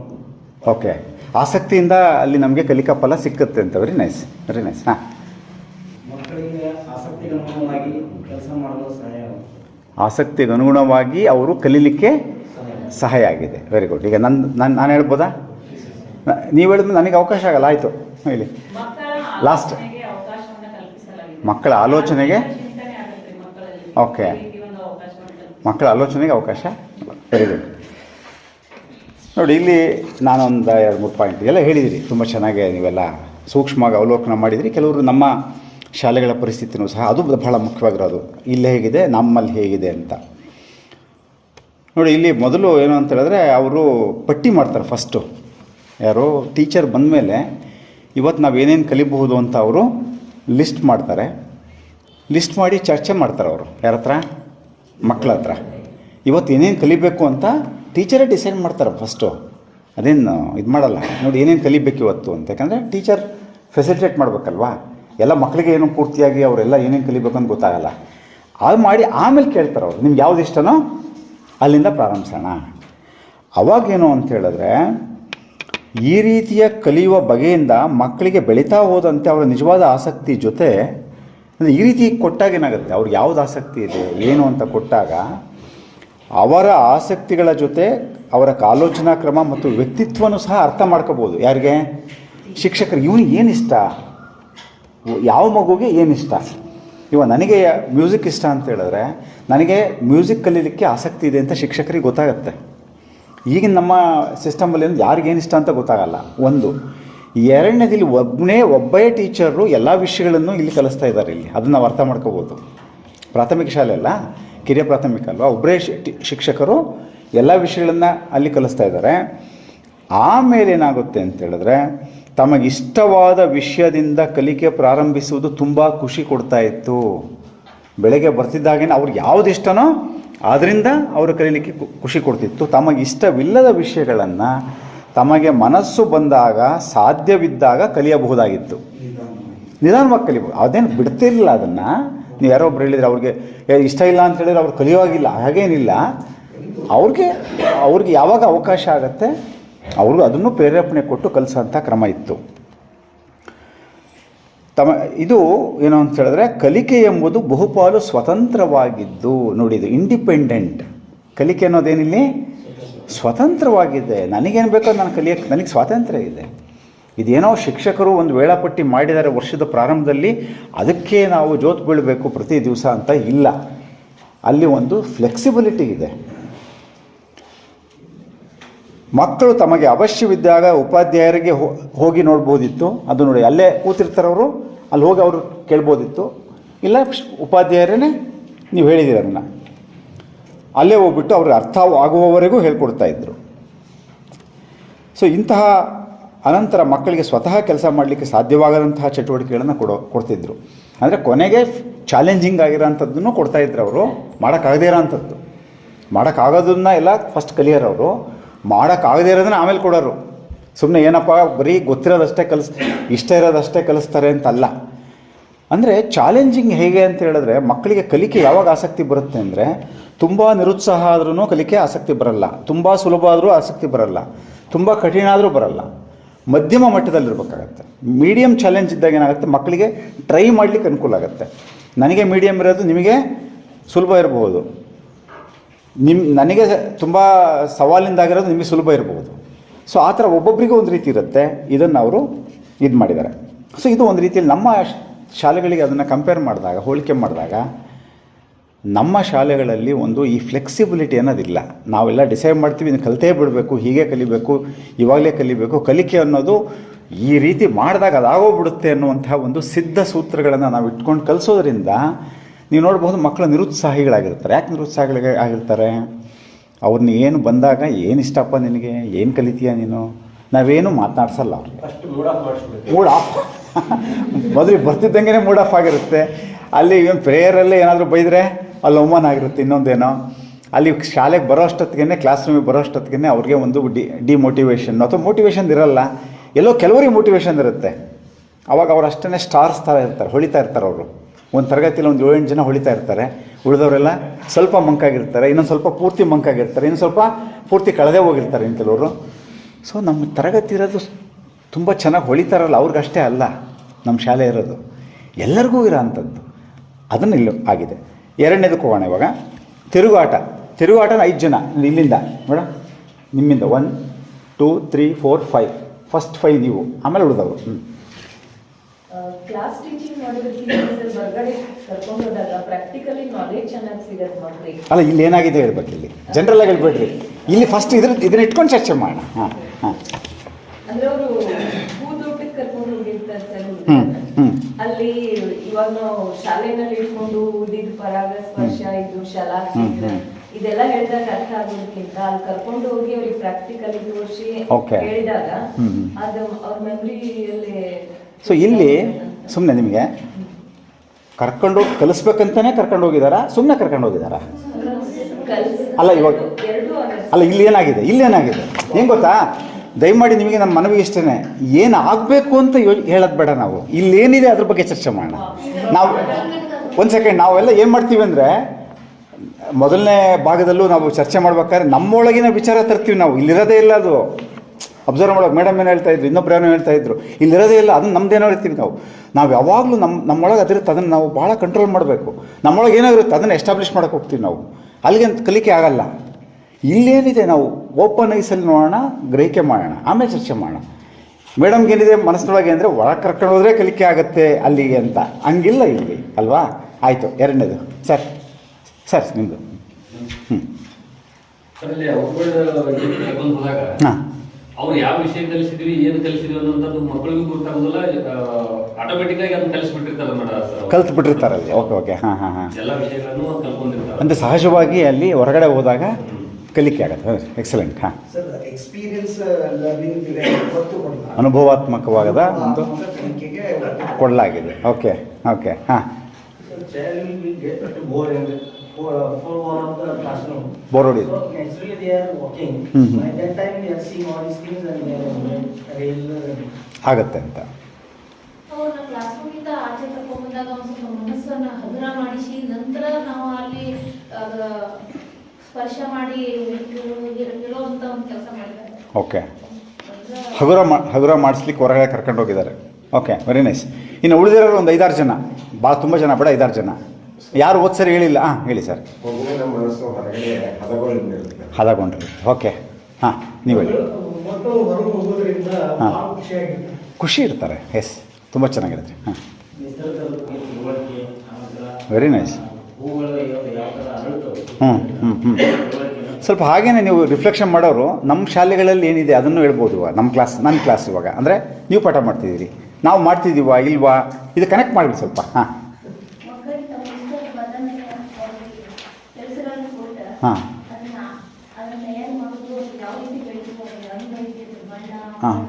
ಹಾಂ ಅನುಕೂಲ ಆ ಥರ ಇದೆ. ಓಕೆ. ಒತ್ತಾಯಪೂರ್ವಕವಾಗಿ ಅವ್ರಿಗೆ ವಿಷಯಗಳನ್ನ ಮನನ ಮಾಡೋದಕ್ಕಿಂತ ಅವ್ರಿಗೆ ಈಸಿ ಅಂದ್ರೆ ನಾವು ಹೊರಗಡೆ ಒಂದು ಪಾಕ್ ಮಾಡ್ಕೊಂಡು ಬರೋಣ ಎಂಬುದಾಗಿ ಹೇಳಿ ಅಲ್ಲಿ ವಿಷಯಗಳನ್ನ ಮನನ ಮಾಡಿಸ್ಬೋದು. ಇಲ್ಲ ಆಗ್ತಾ ಇದೆ, ನಾವು ಮಾಡಿಸ್ಬೋದು. Very good. ನಾವು ಮಾಡ್ತಾ ಇದ್ದೀವಿ ಅಂತ ಯಾರಾದ್ರು ಇನ್ನು ಉಳಿದ ಈಗ ಹೇಳೋರು, ಈಗ ನೆಕ್ಸ್ಟ್ ಹೇಳೋದು ಇನ್ನಿಬ್ಬರು ಹೇಳ್ರಿ ಸಾಕು, ನಮ್ಮಲ್ಲಿ ಆಗ್ತಾ ಇದೆಯಾ ಅದು ಈ ಥರ ಅಂತ. ಅವ್ರನ್ನ ಹೊರಗಡೆ ಕರ್ಕೊಂಡು ಹೋಗೋದಾಗಿ ಮನಸ್ಥಿತಿ ಹೊರ ಹಾಕುವ ಸಂಬಂಧ ಅವ್ರನ್ನ ಒತ್ತಾಯಪೂರ್ವಕವಾಗಿ ಹೊರ ಕರ್ಕೊಂಡು ಹೋಗ್ಬಾರ್ದು ಸರ್. ನಾವೇ ಬರ್ದೇವ್ ಅಂತ ಹೇಳಿ ಕರ್ಕೊಂಡು ಹೋಗ್ತಾರ ಅಲ್ಲಿ. ಓಕೆ. ಪಾಠಕ್ಕೆ ಸಂಬಂಧ ಬಂದಂತ ಸಾರ್ವಜನಿಕ ಪ್ಲೇಸ್ಗಳಿಗೆ ಮಕ್ಕಳು ಕರ್ಕೊಂಡು ಹೋಗಿ ಆ ತರ ಅವರಲ್ಲಿ ಏನೇನು ಸಿಗುತ್ತೆ ನಮಗೆ, ನಾವು ಏನು ಅಲ್ಲಿ ನಮ್ಗೇನು ಉಪಯೋಗ ಏನೈತೆ ಅಂತ ನಮ್ಮ ಮಕ್ಕಳಿಗೆ ತೋರಿಸ್ಕೊಡೋದು ನಮ್ಮಲ್ಲಿ ನಾವು ಮಾಡ್ತೀರಾ? Very good. ಸಾಕು. ಇನ್ನು ಒಬ್ಬರು ಸಾಕು, ಒಬ್ರು ಲಾಸ್ಟ್, ಅವರೊಬ್ರು. ಆಯ್ತು, ನೀವು ಒಬ್ರು, ಇಬ್ಬರೇ ಇನ್ಯಾರಿಗೂ ಕೈ ಎತ್ಬೇಡಿ. ಹಾಂ. ವಿಷಯ ಅನ್ನೋದು ಬರ್ತಾ ಒಬ್ಬೊಬ್ರು ಹುಡುಗರಿಗೆ ಏನಾಗುತ್ತೆ ಇಂಟ್ರೆಸ್ಟ್ ಅನ್ನೋದು ಕಳೆದು ಹೋಗುತ್ತೆ. ಬಟ್ ಈ ವಿಷಯ ಯಾವ್ದಂತ ಹೇಳಲಾರ್ದೆ ಏನ್ ಮಾಡಂತಂದ್ರೆ ಸ್ವಾಭಾವಿಕವಾಗಿ ಹೇಳಕತ್ತಾರೆ. Excellent point. ಸುಮ್ಮನೆ ನೋಡಿ ಮೇಡಮ್, ನೀವು ಹೇಳಿದ್ರಲ್ಲ ಅದಕ್ಕೆ ಸಂಪೂರ್ಣವಾಗಿ ಬೇರೆ ಥರ ಹೇಳ್ತಾರೆ. ಇಲ್ಲೇನು ನಾನು ಇವಾಗ ಹೋಗಿ ಸಸ್ಯಗಳ ಭಾಗಗಳನ್ನು ಕಲಿಸ್ತೀನಿ ಅಂತ ಕರ್ಕೊಂಡು ಹೋಗಿಲ್ಲ, ಅದನ್ನು ಅವ್ರು ಕ್ಯಾಚ್ ಮಾಡಿದ್ದಾರೆ. ಅದನ್ನು ಸುಮ್ಮನೆ ಹೋಗೋದಾಗ ಅಲ್ಲಿ ಸಹಜವಾಗಿ ಆಗುತ್ತೆ ಅಂತ. Excellent point. ಹಾಂ ಸರ್, ಇಲ್ಲಿ ಕಥೆ ಪ್ರಕಾರ ನೋಡಿದಾಗ ಅಲ್ಲಿ ಹುಡುಗ ಹೇಳ್ತಾನೆ, ಆ ಟೀಚರ್ ಎಷ್ಟೇ ಹೇಳಿದ್ರು ಒಬ್ಬ ಹುಡುಗ ಹೇಳ್ತಾನು ಅವು ಶಲಾಕೆಗಳಂತೆ ಕಾಣುತ್ತಿಲ್ಲ ಅಲ್ಲ ಅಂತ ಹೇಳಿ ಒಂದು ಕ್ವಶನ್ ಮಾರ್ಕ್ ಆಗ್ತಾನೆ. ಬಟ್ ಅಲ್ಲಿ ಉದ್ದೇಶ ಏನಂದ್ರೆ ನಾವು ಏನ್ ಕಲ್ಸತ್ತ ಅನ್ನೋ ಕಾನ್ಸೆಪ್ಟ್ ಮೊದಲು ಅವ್ರಿಗೆ ಹೇಳ್ಕೊಡು, ಅದರಿಂದ ಅವ್ರಿಗೆ ಏನಂದ್ರೆ ಪಾಠ ಬೋಧನೆಯನ್ನ ಪರಿಸರದಲ್ಲಿ ನೀಡ್ತಾರೆ. ಎಕ್ಸಲೆಂಟ್. ಈಗ ನನ್ನ ಸರದಿ ಇವಾಗ ನೋಡಿ, ಒಂದು ಸೂಕ್ಷ್ಮವಾಗಿರೋದನ್ನು ನೀವು ಅಬ್ಸರ್ವ್ ಮಾಡಲಿಲ್ಲ. ಮೊದಲನೇ ಸ್ಟಾರ್ಟಿಂಗ್ ಲೈನಲ್ಲಿ ಇದೆ, ಬೆಳಗ್ಗೆ ಪಟ್ಟಿ ಮಾಡಿದ ಎಲ್ಲವನ್ನು ಮಾಡಿ ಮುಗಿಸಿದರೆ ಮಧ್ಯಾಹ್ನದ ಹೊತ್ತು ಹೀಗೆ ವಾಕಿಂಗ್ ಹೋಗಬಹುದಾಗಿತ್ತು. ಅಂದರೆ ಕಂಡೀಷನ್ ಏನು ಅಂದರೆ, ಕಂಡೀಷನ್ ಏನಿಲ್ಲ ಅಲ್ಲಿ, ತುಂಬ ಮಾಡಿದಾಗ ಕರ್ಕೊಂಡು ಹೋಗ್ತಾರೆ ಸಹಜವಾಗಿ. ಅದು ಮಾಡಿದ್ರೆ ಕರ್ಕೊಂಡು ಹೋಗ್ತೀನಿ ಅಂದರೆ ಮಾಡೋದಿಲ್ಲ ಹುಡುಗರು. ಮಾಡಿದ ಮೇಲೆ ಕರ್ಕೊಂಡು ಹೋಗೋ ಥರ ಒಂದು ವಾತಾವರಣ ಮಾಡಿದ್ರು. ಅಂದರೆ ಅದರ ಅರ್ಥ ಏನು ಅಂದರೆ ಅವ್ರಿಗೊಂದು ಮೋಟಿವೇಶನ್ ಇದೆ. ಈ ಬೆಳಗ್ಗೆ ಪಟ್ಟಿ ಮಾಡಿರ್ತಾರಲ್ಲ ನೋಡಿ, ಮೊದಲನೇದು ಇಲ್ಲಿ ಫಸ್ಟ್ ಸೆಕ್ಷನ್ನಲ್ಲಿ ಪಟ್ಟಿ ಮಾಡಿರ್ತಾರಲ್ಲ, ಅದು ಬೆಳಗ್ಗೆ ಬರ್ತಿದ್ದಾಗೇ ಅದೆಲ್ಲ ಮುಗಿದ ಮೇಲೆ ವಾಕಿಂಗ್ ಹೋಗೋಣ, ಎಲ್ಲ ಮುಗಿಸಿದ್ದೀರಾ ನೀವು ಅಂದರೆ ಅಲ್ಲಿ ಒಂದು ನಿರೀಕ್ಷೆನೂ ಇದೆ. ಮೊದಲು ಪಟ್ಟಿ ಮಾಡಿದಾಗ ಬೇಗ ಅಂತಲೇ ಅಲ್ಲ, ಸ್ವಲ್ಪ ಲೇಟಾಗೂ ಕರ್ಕೊಂಡು ಹೋಗ್ಬೋದು, ಒಂದು ದಿವಸ ಕರ್ಕೊಂಡು ಹೋಗೋದಲ್ಲೇ ಇರ್ಬೋದು. ನಾವೆಲ್ಲ ಏನಾದ್ರು ಹಿಂಗಾಗ್ಬಿಡ್ತದೆ ನಮ್ಮದೆಲ್ಲ ಥಿಂಕಿಂಗ್. ಹೆಂಗಂದರೆ ಬೇಗ ಮಾಡಿರಿ, ನಾವೆಲ್ಲ ಹೋಗೋಣ ಅಂದರೆ ಮಾಡಲಿಲ್ಲ, ಯಾಕೆ ಬೇಕು, ಹಂಗೂ ಆಗಲ್ಲ. ಮಕ್ಳ ಮನಸ್ಸು ಹಂಗಿರಲ್ಲ. ಅದು ಒಂದು ದಿವಸ ಆಗಲಿಕ್ಕಿಲ್ಲ, ಆಗದೆ ಹೋದರೂ ಕರ್ಕೊಂಡು ಹೋಗ್ಬೋದು. ಇನ್ನೊಂದು ದಿವಸ ನೀವು ಮಾಡಿ, ಇವತ್ತು ಆಗಲಿಲ್ಲ ನಾಳೆ ಹೋಗೋಣ ಅಂತ ಹೇಳ್ಬೋದು. ಫ್ಲೆಕ್ಸಿಬಿಲಿಟಿ ಅಂದರೆ ಇದೇನೆ. ನಮ್ಮ ವ್ಯವಸ್ಥೆಗಳು ತುಂಬ ಬಿಗಿ ಆಗಿ ಏನಾಗಿದೆ ಅಂದರೆ, ನೆನ್ನೆ ದಿವಸದ ಗಿಣಿ ಇವತ್ತೆಲ್ಲ ಮರ್ತ್ಬಿಟ್ಟಿದ್ದೀವಿ ನಾವು ಅಲ್ವಾ. ನಮ್ಮ ಗಿಳಿಗಳೆಲ್ಲವೂ ಖುಷಿಯಾಗಿ ಆಡೋದೇ ಇಲ್ಲವು, ಹಾಗಾಗಿದ್ದಾವೆ. ಯಾಕಂದರೆ ನಾವು ಹಿಂಗೆ ಅಂತ ನಾವೆಲ್ಲ ನೋಡಿ. ಆಮೇಲೆ 2ನೇ ಪ್ಯಾರಾದಲ್ಲಿ ಅಧ್ಯಾಪಕಿಯನ್ನು ಸುತ್ತುವರೆದುಕೊಂಡು ಅವರೆಲ್ಲ ಹೋಗ್ತಾರೆ, ತೊರೆ ಹತ್ರ ಅವರೆಲ್ಲ ಕರ್ಕೊಂಡು ಹೋಗ್ತಾರೆ, ನಡ್ಕೊಂಡು ಹೋಗ್ತಾರೆ, ಎಲ್ಲ ಅಬ್ಸರ್ವ್ ಮಾಡ್ತಾರೆ, ತುಂಬ ಚೆನ್ನಾಗಿದೆ. 3ನೇ ಪ್ಯಾರಾದಲ್ಲಿ ಮಕ್ಕಳು ಇಷ್ಟ ಬಂದಂತೆ ಹರಟುತ್ತಾ ನಡೆಯತೊಡಗಿದರು. ಟೀಚರ್ ಏನು ಕಂಟ್ರೋಲ್ ಮಾಡ್ತಾ ಇಲ್ಲ ಅಲ್ಲಿ, ಅವ್ರ ಪಾಡಿಗೆ ಅವರು ಮಾತಾಡ್ಕೊಂತ, ನೋಡಿ ಬರ್ರಿ ನಾನು ಕರ್ಕೊಂಡು ಹೋಗಿ ನಿಮಗೆ ಕಲಿಸ್ತೀನಿ, ನಾನು ಇದನ್ನು ಹೊರಗೆ ಕರ್ಕೊಂಡು ಹೋಗ್ತಿರೋದು ಯಾಕೆ ನಾನು, ಆ ಥರ ಏನು ಹೇಳ್ತಿಲ್ಲ ಅವರು. ನಮ್ಮಲ್ಲಿ ಏನೋ ಅಂದರೆ ನಮ್ಮೊಂದು ಕಂಡೀಷನ್ ಇದ್ಬಿಡುತ್ತೆ, ನಮಗೆ ಕರ್ಕೊಂಡು ಹೋಗ್ತೀನಿ, ನಾನು ಕಲಿಬೇಕಿವರು. ಸೊ ಕಲಿಕೆ ಅನ್ನೋದು ಹಾಗಾಗಲ್ಲ. ಅದು ಕಲಿಕೆ ಅನ್ನೋದು ಸಹಜವಾಗಿ ಆಗುವಂಥ ಕೆಲಸ, ಗೊತ್ತಿಲ್ಲದೆ ಆಗುವಂಥದ್ದು. ಆ ರೀತಿ ಸಹಜವಾಗಿ ನೈಸರ್ಗಿಕವಾಗಿ ಆಗುವಂತಹ ಕಲಿಕೆಗಳೇನಿದೆ ಶಾಶ್ವತ ಕಲಿಕೆಗಳಾಗ್ತವೆ. ಅವು those learnings will become permanent learnings. ಇವಾಗೇನು ನಾವು ಬಲವಂತ ಮಾಡಿ ಓದು ಅಂತ ಮಾಡೋಂಥದ್ದೇನಿದೆ ಅದು ಇನ್ಫಾರ್ಮೇಷನ್ ಆಗಿ ಉಳಿತವೆ. ಪರೀಕ್ಷೆ ಮುಗಿದ ಮೇಲೆ ಅದೆಲ್ಲ ಮರೆತು ಹೋಗುವ ಸಾಧ್ಯತೆಗಳು ಜಾಸ್ತಿ ಇರುತ್ತೆ. ನೋಡಿ 4ನೇ ಪ್ಯಾರಾದಲ್ಲಿ ಅದನ್ನು ಹೇಳ್ತಾರೆ ಅವರು, ನೀವು ಹೇಳಿದಿರಲ್ಲ, ಹೂವುಗಳು ಚಿಟ್ಟೆಗಳು ಹೂವು ಅರಳಲು ಹೇಗೆ ಸಹಾಯಕ ಆಗುತ್ತೆ ಅಂತ ಆ ಚಿಟ್ಟೆಗಳು ನೋಡ್ಬಿಟ್ಟು ಹೇಳ್ತಾರೆ ಅವರು ಅಲ್ಲಿ, ಸಹಜವಾಗಿ ಹೂವಿಂದ ಹೂವಿಗೆ ಹೇಗೆ ಹಾರಾಡ್ಕೊಂಡಿದ್ದು ಅಂತೇಳಿ. ನೋಡಿ ಲಾಸ್ಟ್ ಪ್ಯಾರಾ ಮೋಸ್ಟ್ ಇಂಪಾರ್ಟೆಂಟು. ಸ್ವಚ್ಛಂದವಾಗಿ ಆನಂದ ಪಡುವ ತಿರುಗಾಟ ತಮಗೆ ವಿಜ್ಞಾನ, ಚರಿತ್ರೆ, ಜೀವಶಾಸ್ತ್ರಗಳಲ್ಲಿನ ಅತ್ಯಮೂಲ್ಯ ಪಾಠಗಳನ್ನು ಕಲಿಸುತ್ತವೆಂಬುದು ಮಕ್ಕಳ ಅರಿವಿಗೆ ಅಂದು ಖಂಡಿತ ಬರುವಂತಿರಲಿಲ್ಲ. ಅವತ್ತು ಗೊತ್ತಾಗಲಿಲ್ಲ ನಮಗೆ. ಇದನ್ನು ಆ ಸ್ಕೂಲಿನ ಸ್ಟೂಡೆಂಟ್ ಆಗಿದ್ದವರು ಬರೆದಿರೋಂಥದ್ದು. ಯಾರು ಅವ್ರ ಹೆಸರು? ತೆತ್ಸುಕು ಕುರುಯಾನ ಅಂತ ಅವರು. ಆ ಹುಡುಗಿನೇ ತೊತ್ತೋಚಾನ್ ಅಂತ ನೋಡಿ, ಇಲ್ಲಿದ್ದಾರೆ ಅವಳೆ, ಈ ಪುಸ್ತಕದ್ದು ತೊತ್ತೋಚಾನ್ ಅಂತ. ಸೊ ಈ ರೀತಿ ಕರ್ಕೊಂಡೋಗಿನೇ ವಿಜ್ಞಾನ ಕಲಿಸಿದ್ದಾರೆ ಅವರು, ಚರಿತ್ರೆ ಕಲಿಸಿದ್ದಾರೆ, ಆಮೇಲೆ ಜೀವಶಾಸ್ತ್ರ ಕಲಿಸಿದ್ದಾರೆ ಅವರು. ಆವಾಗ ಗೊತ್ತಾಗ್ತಿರಲಿಲ್ಲ ನಮಗೆ, ಇವಾಗ ನಮಗೆ ಗೊತ್ತಾಗ್ತಾ ಇದೆ. ಎಷ್ಟೋ ವರ್ಷಗಳಾದಮೇಲೆ ಇದು ಶಿಕ್ಷಣ ಅಂತ ಹೇಳಿದ್ರೆ, ಶಿಕ್ಷಣ ಅಂದರೆ ಏನೋ ಒಂದು ಸ್ಟ್ರಕ್ಚರ್ ಮಾಡಿ, ಒಂದು ಏನೋ ಪಂಜರ ಮಾಡಿ, ಅದಕ್ಕೆಲ್ಲ ಒಂದು ಚೆನ್ನಾಗೆಲ್ಲ ಒಂದು ಶಾಸ್ತ್ರವ ಏನೋ ಪಂಡಿತರೆಲ್ಲರೂ ಅದನ್ನು ಪ್ರತಿ ತೆಗೆದು ಅದರೊಳಗಿದೆಯಲ್ಲ ನಿನ್ನೆ, ಆ ಥರ ಆಗದೇ ಇರೋ ಥರ ಅವರು ಮಾಡಿದ್ದಾರೆ. ಈಗ 3rd ಎಲ್ಲಿ ನಿಲ್ಲಿಸಿದ್ವಿ ನಾವು? ನಿಮ್ದಾಯ್ತಾ? ಇಲ್ಲ, ನಿಮ್ದಾಯ್ತಲ್ಲ? ಅಲ್ಲಿಂದ 5 ಜನ 1 2 3 ಈ ಕಡೆ. ನೀವು ಹೇಳಿ. ಇವಾಗ ಪ್ರವಾಸ ಅಂತ ಬಂದಾಗ ಮಕ್ಕಳನ್ನ ಇಲ್ಲಿ ಹೇಳ್ತಿರ್ತಾರೆ, ಅವ್ರಿಗೆ ನಾವು ಸತಿ ಸಾಲು ನಿಂತ್ಕೊಳ್ಬೇಡ ಅಂತ ಹೇಳಿಲ್ಲ. ಆಮೇಲೆ ನಾವು ಯಾವ ಹೋಗ್ಬೇಕನ್ನೋದು ಹೇಳಿಲ್ಲ. ಆದ್ರೆ ಮಕ್ಕಳು ರೂಢಿಯಿಂದಾನೇ ಅಲ್ಲಿ ಬರ್ತದೆ, ಶಾಲೆ ಇರ್ತಕ್ಕಂಥ ವಿಚಾರಗಳನ್ನು ತಿಳಿದುಕೊಂಡು ರೂಢಿಯಿಂದಾನೇ. Very good. ಅಂದರೆ ಅಲ್ಲಿ ಅಭ್ಯಾಸನೇ ಆ ಥರ, ಏನೋ ಶಿಸ್ತನ್ನು ಕಲಿಸ್ಬೇಕು ಅಂತ ಹೊರಟಿಲ್ಲ. Okay, next. ಅವರಿಗೆ ದಿನನಿತ್ಯ ಶಾಲಾ ಬದುಕು ಅವರಿಗೆ ಕಲಿಸಿತ್ತಂತೆ. ಇವೆಲ್ಲಕ್ಕಿಂತ ಆಶ್ಚರ್ಯವಾದ ಅವ್ರು ತನ್ನ ಹಳೆಯ ಶಾಲೆಯಲ್ಲಿ ಅವ್ರು ಏನು ಮಾಡಿದ್ರು, ಆ ತರಗತಿ ಅವರಿಗೆ ಕೊಡ್ತಿದ್ರು. ಹಳೆಯ ಇದರಲ್ಲಿ ಏನು ಹೇಳಿದ್ರಿ? ಹಳೆಯ ತರಗತಿಯಲ್ಲಿ ಅವರ ಕೊಡ್ತಿದ್ರು, ಹಿಂದಿನ ತರಗತಿಯಲ್ಲಿ. Okay, next. ಇಲ್ಲ ಆಮೇಲೆ 5 ಜನ ದಿವಸ ಫಸ್ಟು ಇದು ಯಾಕೆ ಹಿಂಗೆ ಮಾಡಿದ್ದೀನಿ ಅಂದರೆ ಯಾರೂ ಮಿಸ್ ಮಾಡಬಾರ್ದು ಅಂತ, ಎಲ್ಲರಿಗೂ ಅವಕಾಶನೂ ಇದೆ. ಸರ್, ತಮಗಿಂತ ಸಣ್ಣವರನ್ನು ಮತ್ತು ದುರ್ಬಲರನ್ನು ತಳ್ಳಬಾರದು, ಮನಬಂದಂತೆ ನಡೆದುಕೊಳ್ಳಬಾರದು ಎಂಬುದು ಅವರು ಬೆಳವಣಿಗೆ ಆದಂಗೆಲ್ಲ ಕರ್ಕೊಂಡು ಹೋಗ್ತಾರೆ. ನಾವು ಅವ್ರಿಗೆ ಹೇಳೋದ್ರಿಂದ ಅವ್ರು ಕೇಳೋದಿಲ್ಲ, ಅವರು ಮನಸ್ಸಿಂದ ಬರ್ಬೇಕು ಸರ್. ಮನಸ್ಸಿಂದನೂ ಬರಬೇಕು, ವಾತಾವರಣನೂ ಅಂತ ಹೇಳಿದ್ರು ಮೇಡಮ್ ಇಲ್ಲಿ ಅಲ್ವಾ.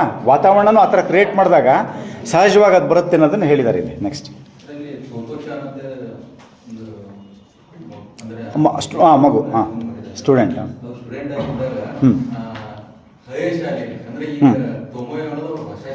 Very good.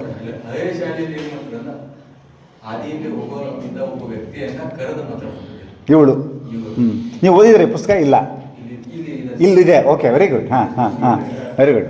ಅದೇ ಒಂದು ಹುಡುಗಿ ಈಗ ಹೊಸ ಶಾಲೆಯಲ್ಲಿ ಅಂದ್ರೆ ರೈಲಿನಲ್ಲಿ ಗೊತ್ತಾಗ ಸಮಾಧಾನ ಕೂತಿದೆ. ಹಳೆಯ ಶಾಲೆ ಶಿಕ್ಷಕರು ಏನಾದ್ರು ಅಲ್ಲಿ ಇದನ್ನ ಮಾಡಿದ್ರೆ ಅಂದ್ರೆ ತೊಟ್ಟು ಚಾನು ಅಲ್ಲೋ ಅಂತ. Very nice. ತುಂಬ ಚೆನ್ನಾಗಿ ಅಬ್ಸರ್ವ್ ಮಾಡಿದ್ದಾರೆ ಅವರು, ಚೆನ್ನಾಗಿ ಓದಿದ್ದಾರೆ. Very good. ಅದ್ರ ಬಗ್ಗೆ ವಿವರಣೆ ಕೊಡ್ತೀನಿ ನಾನು. ಸರ್, ಇಲ್ಲಿ ಯಾವುದೇ ಒಂದು ನಿಯಮಗಳನ್ನು ನಾವು ಕಟ್ಟುಪಾಡುಗಳನ್ನು ಮಕ್ಕಳಿಗೆ ಹಿಂಗೆ ಇರ್ಬೇಕಂತ ಏನು ಹೇಳಿರಲಿಲ್ಲ. ಆದ್ರೆ ಶಾಲೆಯಲ್ಲಿ ಮೊದಲಿನಿಂದ ರೂಢಿಗತವಾಗಿ ಬಂದಿರತಕ್ಕಂಥದ್ದನ್ನ ಮಕ್ಕಳು ಏನ್ ಮಾಡ್ತಿದ್ದಾರೆ ಅನುಸರಿಸ್ತಿದ್ರು. ಸರ್ ಹೇಳಿದಂಗೆ ತೋತೋ ಚಾನ್ ಅಂತಕ್ಕಂಥ ಹುಡುಗಿ ಬೇರೆ ಶಾಲೆಯಲ್ಲಿ ಅತ್ಯಂತ ಕಿಟ್ಲೆ ಮಾಡ್ತಕ್ಕಂಥ ಹುಡುಗಿ. ತರಗತಿಯಲ್ಲಿ ಅವರು ಏಕಾಗ್ರತೆ ಇರಲಿಲ್ಲ, ಬರೀ ಆದ್ರೆ ಇಲ್ಲಿ ಮಕ್ಕಳ ಒಂದು ಸಹವಾಸದಿಂದ ಈ ಮಕ್ಕಳ ಜೊತೆಗೆ ಒಡನಾಟದಿಂದ ಅವಳು ತರಬೇತಿಯಲ್ಲಿ ಒಂದು ಏಕಾಗ್ರತೆಯನ್ನು ಸಾಧಿಸಿದ್ರು, ಹೇಗಿರಬೇಕು, ಸಮಾಧಾನದಿಂದ ಇರ್ಬೇಕಂತಕ್ಕಂಥದ್ದು ತೋರ್ಸೋಕೆ ಅಂತ ಅದನ್ನ ಆ ಶಾಲೆಯವ್ರು ಬೇರೆ ಮೊದಲಿದ್ದಂತ ಶಾಲೆಯ ಶಿಕ್ಷಕ ನೋಡಿದ್ರೆ ಅವಳೇ ತೋರ್ಸೋ ಚಾನಲ್ ಅವ್ರು ಬೇರೆ ಹುಡುಗಿ ಇರಬಹುದು ಅಂತಕ್ಕಂಥ ಗ್ಯಾಸ್ ಅವ್ರು ಮಾಡ್ಬೋದು. ತುಂಬ ಚೆನ್ನಾಗಿದೆ, ತುಂಬ ಚೆನ್ನಾಗಿದೆ, ವೆರಿ ಗುಡ್. ಇನ್ನೊಂದು ಇಬ್ರು ಮೂವರು, ಯಾಕಂದ್ರೆ ಇದು ತುಂಬ ಏನಿಲ್ಲ, ಒಂದಿಬ್ರು ಒಬ್ರು ನೀವು ಹೇಳ್ಬಿಟ್ರಿ, ಆಮೇಲೆ ಸರ್ ಹೇಳಿ. ಇದನ್ನ ನೋಡಿದಾಗ ಡಿಸಿಪ್ಲಿನ್ ಅಂತಕ್ಕಂಥದ್ದು ನಾವು ಒತ್ತಿ ಕಲಿಸುವಂತಕ್ಕಂಥದ್ದಲ್ಲ. ಇಲ್ಲೇ ಹಿರಿಯರಿಂದ ಕಿರಿಯರು ಅಂತಕ್ಕಂಥದ್ದು. ಹಿರಿಯರು ಏನಾದ್ರು ಸರಿಯಾಗಿ ಡಿಸಿಪ್ಲಿನ್ ಮಾಡ್ಕೊಂಡು ಹೋಗಿದ್ರು ಅಂತಂದ್ರೆ ಅದಕ್ಕೆ ಹಿರಿಯರನ್ನು ಕಲ್ತು ಬಿಡುತ್ತೆ. Very good. ನಾವು ಕಲಿಸೋ ಅವಶ್ಯಕತೆ ಇಲ್ಲ. ಇವನ್ ನಮ್ಮ ಮನೆಯಲ್ಲಿ ಕೂಡ ನಾವು ನೋಡ್ತೀವಿ, ವೆರಿ ಗುಡ್. ನಮ್ಮ ಹಿರಿಯರನ್ನ ನಾವು ಫಾಲೋ ಮಾಡ್ತೀವಿ, ವೆರಿ ಗುಡ್. ನಮ್ಮ ತಂದೆಯನ್ನ ನಾವು ಫಾಲೋ ಮಾಡ್ತೀವಿ, ನಮ್ಮ ತಂದೆ. ಅಲ್ಲ, ಇದು ಹೆಂಗ್ ಗೊತ್ತಾ, ನಾವು ಇದನ್ನು ನೀವು ಹೇಳ್ತಿರೋದೇನಿದೆಯಲ್ಲ, ಅದೇನು ಹೇಳಿದ್ದು, ನಮ್ಮ ಒಳಗಿರೋ ವಿಷಯನ ತರ್ತೀವಿ ನಾವು ಅಂತ. ಒಳಗಿರೋ ವಿಷಯ ತರ್ತಾ ಇದ್ದಾರೆ ಇವರು, ಇಲ್ದಿರೋ ವಿಷಯಕ್ಕೆ ಮಾತಾಡೋಣ ನಾವು. ಅಲ್ಲ, ನೀವು ಹೇಳಿದ್ದು ಸಂಬಂಧ. ನಮ್ಮ ಎಜುಕೇಷನ್ ಹೆಂಗೆ ಅಂದರೆ ಏನು ಮಾತಾಡಿದ್ರು ಸಂಬಂಧ ಇರುತ್ತೆ, ಆದರೆ ತುಂಬ ಸಂಬಂಧ ಇರೋದು ಮಾತಾಡ್ಬೇಕು ನಾವು. ನೀವು ಹೇಳೋದು ಸಂಬಂಧ ಇದೆ, ತುಂಬ ಸಂಬಂಧ ಇಲ್ಲ. ಎಷ್ಟೋ ಸರಿ ನಾನು ಅದನ್ನೇ ಹೇಳಿದ್ದು, ನಾವೆಲ್ಲರೂ ಹೇಗೆ ಅಂದರೆ, ನಾನು ಏನಾದರೂ ಮಾತಾಡ್ಬೇಕಾದ್ರೆ ನನ್ನೊಳಗಿರೋದೇನೋ ಒಂದು ಹೊರಗೆ ತರ್ತೀನಿ ನಾನು. ಸರ್ ತರ್ತಾ ಇರೋ ತಪ್ಪಿಲ್ಲ ಅದು, ಆದರೆ ಇದಕ್ಕೆ ತುಂಬ ಸಂಬಂಧ ಇದೆಯಾ ಯೋಚನೆ ಮಾಡೋಣ ಅಲ್ವಾ. ನಿಮ್ಮ ಇದು ಸರಿ ಇದೆ, ಇಲ್ಲ ಅಂತ ಹೇಳ್ತಿಲ್ಲ. ಇಲ್ಲಿ ಶಾಲೆ ಬಗ್ಗೆ ಮಾತಾಡೋಣ ನಾವು. Thank you. ಹಾಂ, ಅವ್ರಾದ್ಮೇಲೆ ನೀವು ಲಾಸ್ಟ್. ಹಾಂ, ಸಹಜ ಮತ್ತು ಶಾಶ್ವತವಾದ ಶಿಸ್ತನ್ನು ನಾವು ಕಾಣ್ತೇವೆ. Very nice. ಹಾಂ, ಹೌದು, ಯಾರು ಬಿಹೇವ್. ಎಸ್, ಹೇಳಬೇಕಾ? ಆಯಿತು, ಹೇಳಿ. ವಿದ್ಯಾರ್ಥಿ ಆದವ್ರು ಏನ್ ಮಾಡ್ತಾರೆ, ತಮ್ಮ ಸಮವಯಸ್ಕರಾದವರಂತ ಅನುಕರಣೆ ಮಾಡೇ ಕಲಿತಾರೆ ಸರ್. ಹೆಚ್ಚಿನ ವಯಸ್ಸಿನವರಿದ್ರೆ ಏನಾಗುತ್ತೆ ಅಂದ್ರೆ ಅವ್ರು ದೊಡ್ಡವರಿರ್ಬೋದು ಅನ್ನೋ ಮನೋಭಾವನೆಯಿಂದ ಏನ್ ಮಾಡ್ತಾರೆ, ಕಲಿಯೋದ್ರ ಪ್ರಮಾಣ ಕಡಿಮೆ ಅಂತ. Very good. ಯಾವಾಗ ಸಮವಯಸ್ಕರು ಇರ್ತಾರಲ್ಲ ಅವಾಗ ಏನಾಗುತ್ತೆ, ಅವ್ರಂಗ ಆಗ್ಬೇಕು ಅನ್ನೋ ಒಂದು ಮನೋಭಾವನೆ ಬೆಳೀತದೆ. ಎಸ್, ಇದು ಸ್ವಲ್ಪ ನಾವು ಇದ್ರೊಳಗಿರೋ ಅಂಶಗಳನ್ನ ಅಷ್ಟೇ ಮಾತಾಡೋಣ, ಹೆಚ್ಚು ಹೊರಗಿಂದು ನಮ್ಮೊಳಗಿನ ತರದ್ದು ಬೇಡ. ಯಾಕೆ ಹಂಗೆ ಮಾಡ್ತಾ ಹೋದ್ರೆ ಸಮಯ ಇದಾಗುತ್ತೆ. ಆಯ್ತಲ್ಲ, ನನ್ನ ಸರಿದಿ ಇರಲ್ಲ, ಕೊಡ್ತೀರಾ ನನಗೆ? ಓಕೆ, ನೋಡಿ, ಇದರೊಳಗೆ ತುಂಬ ಚೆನ್ನಾಗಿ ಐಡೆಂಟಿಫೈ ಮಾಡಿದ್ರು ಸರ್ರು. ಮಕ್ಕಳಿಗೆ ಏನೇನು ಹೇಗಿರಬೇಕು ಅನ್ನೋದನ್ನು ಅವರೇನು ತುಂಬ ಹೇಳ್ತಿರಲಿಲ್ಲ. ದಿನನಿತ್ಯದ ಶಾಲಾ ಬದುಕು ಕಲಿಸಿತ್ತು.